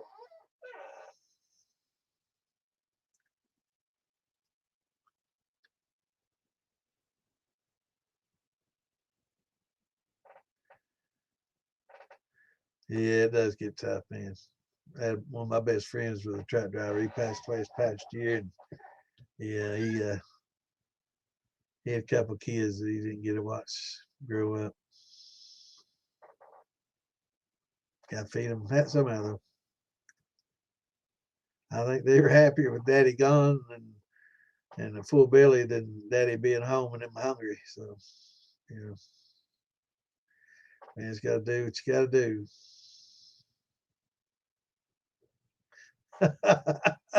Can you? Well, now, not all Twizzlers are licorice. Now, I've had some Twizzlers pretty good, but I just can't do the licorice thing, man.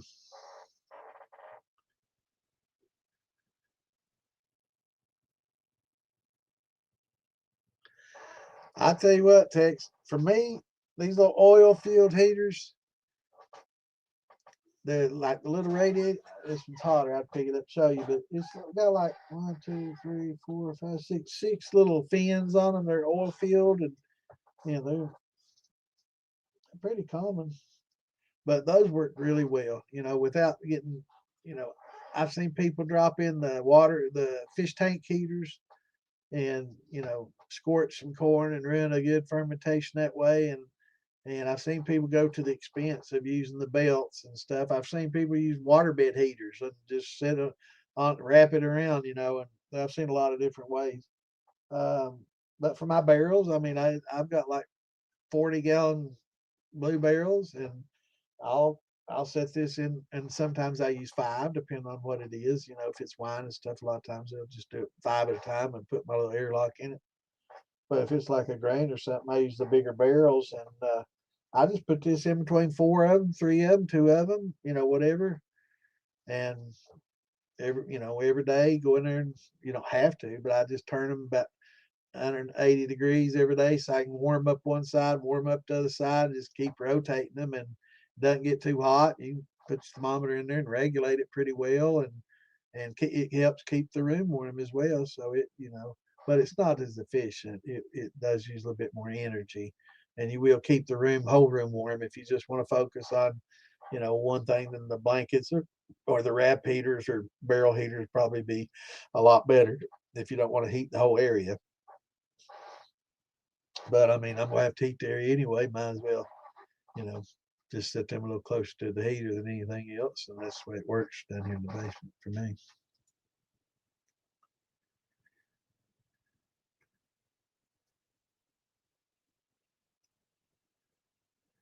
You never had ouzo?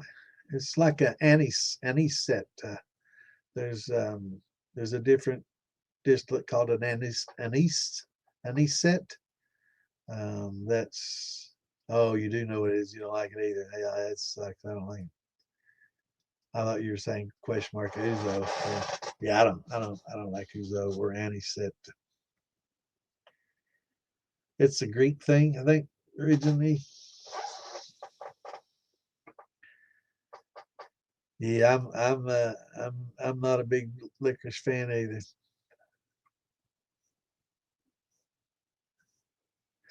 It is. It's best text for sure. And beer and wine making. Oh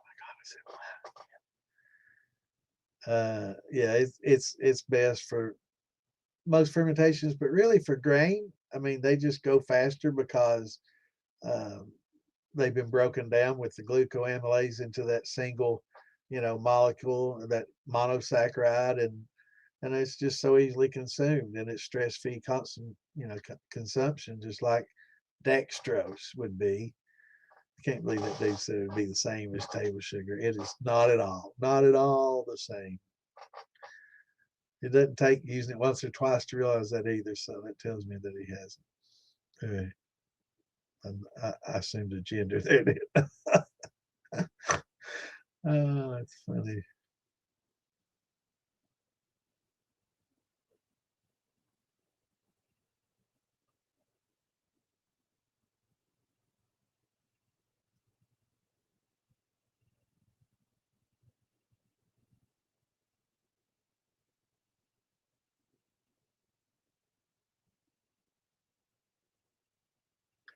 All right, I'm gonna try to fast scroll through here. Yeah, I'm not either at this point, brother. That honey sign is awful damn good. I, I had got some Toby's honey shine. Toby makes some damn good liquor. He's a good distiller too. He gave me some honey shine down there in Arkansas when I was down there, man. It's good. And Fibulate makes good honey shine. Both of them make damn good honey shine. Yeah, I think we're just cheap. I think that's what it is. We want top shelf. We just can't fucking afford it, right? So we just figure out a way to make it ourselves. That's my excuse.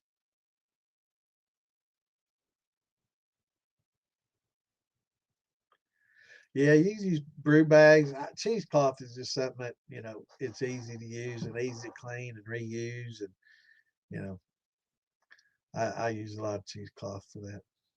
But yeah, you can use little brew bags or and tea bags.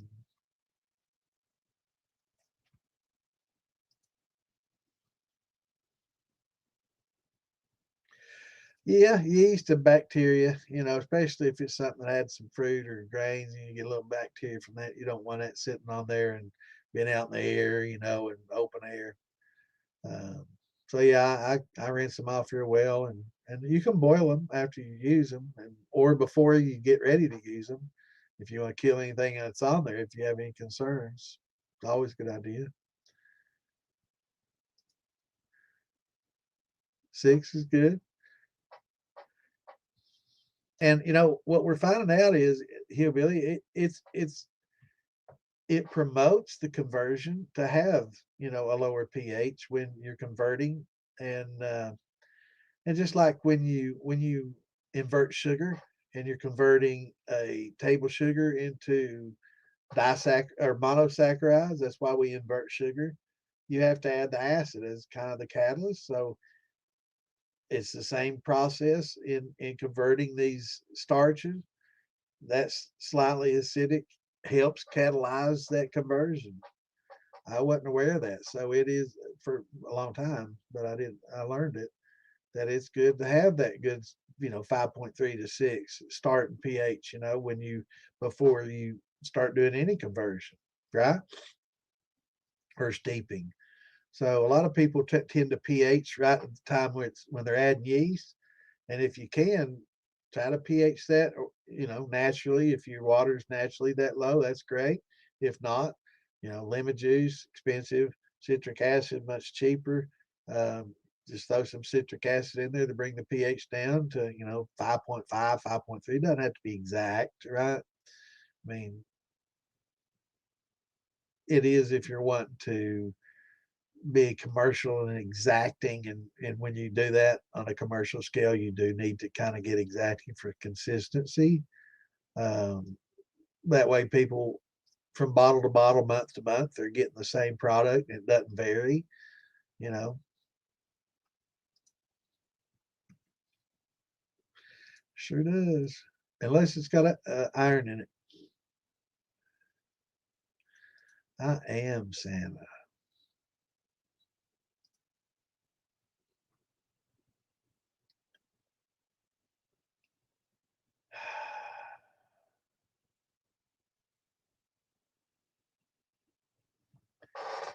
And this is why we won't have kick anymore.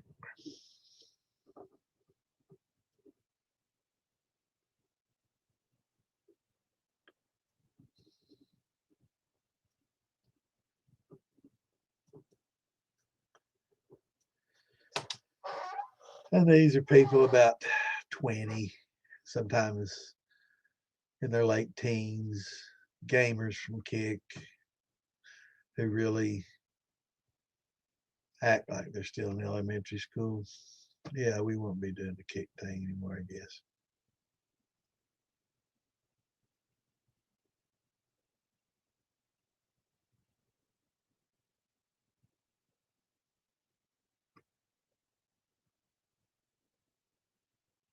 I think so too. Yeah. Yeah, I don't want to wait with the sour mash. I think it'd be a good idea.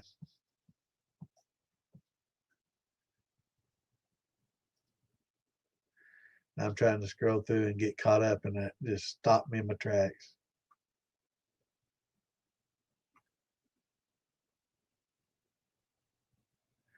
In fact, let's just go ahead and remove Kick from the live stream. Yeah, no more Kick.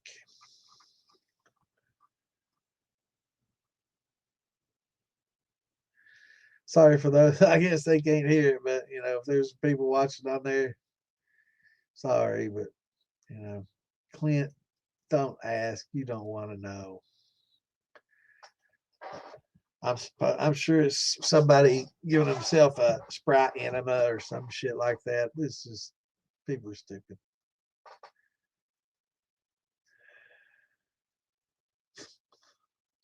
I mean, he can't help but fucking laugh, man. I mean, I mean, if this were the shit show, I mean, I'd probably welcome that kind of talk, but not for this.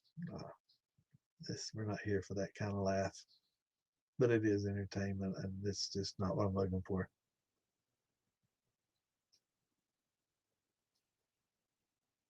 Yeah, I wouldn't. Yeah, I've seen people ruin a good mash. I've seen the wah and pull it out, and it's got the black corn kernels on it. It's not pretty, man. Oh my God, I got caught up that quick. Shit. I guess people quit talking as much. Yeah, and it's about that time, Cave Daddy. I got caught up just about the time to say goodnight.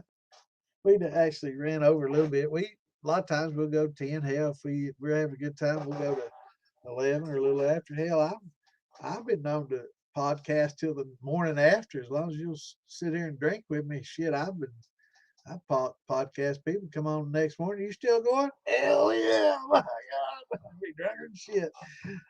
What do you want to know, man? It's fun. That's back in the old days, man. We had a good time. All right, everybody. Thanks for stopping in. And don't forget Tuesdays and Saturdays now. So no more hump day, humpty hump stuff. But Tuesdays is cool. It's either day. It's a 2-day break, a 3-day break in between. So if it was Wednesday, Thursday, Friday in between, and now that it's Tuesday, it's Saturday, Monday or Sunday, Monday in between. So, it works out for me. I don't know. I know that you all have worked your schedules around it, right? Your whole life revolves around Wednesday night with me. So you're gonna have to tell your bosses, just gonna have to change the fucking schedules, right? Tuesday now is the Wednesday. So they're just gonna have to live with it, right? Just kidding. But just wanting everybody to remember we will be here Tuesdays instead of Wednesdays now, but it's all good. Yeah, I appreciate y'all. And I hope everybody has a great rest of your weekend. Hopefully Ohio State wins. And that's because I don't think they're playing Michigan, and I don't want to piss any of my Michigan buddies off. So uh, yeah, that's a contentious thing to talk about. But I guess I'll have to talk about Ohio football because Kentucky football damn sure ain't something you want to talk about now. But we got a new coach, so hopefully that'll improve UK. We got Louisville's old quarterback, so that'll be good. Will Stein. So welcome to the Bluegrass, brother. All right, y'all. Thanks for tuning in. Everybody, we'll see you all Tuesday night. Have a great weekend. And don't forget to hit that like button and share it with your buddies. And if you got some friends that want to get in the hobby, let us know. Bring them on, and we'll give them all the advice they need to make their own and have a good time. So, with that, I'm going to say peace out, shine on, and we'll see you Tuesday night at 8 Eastern.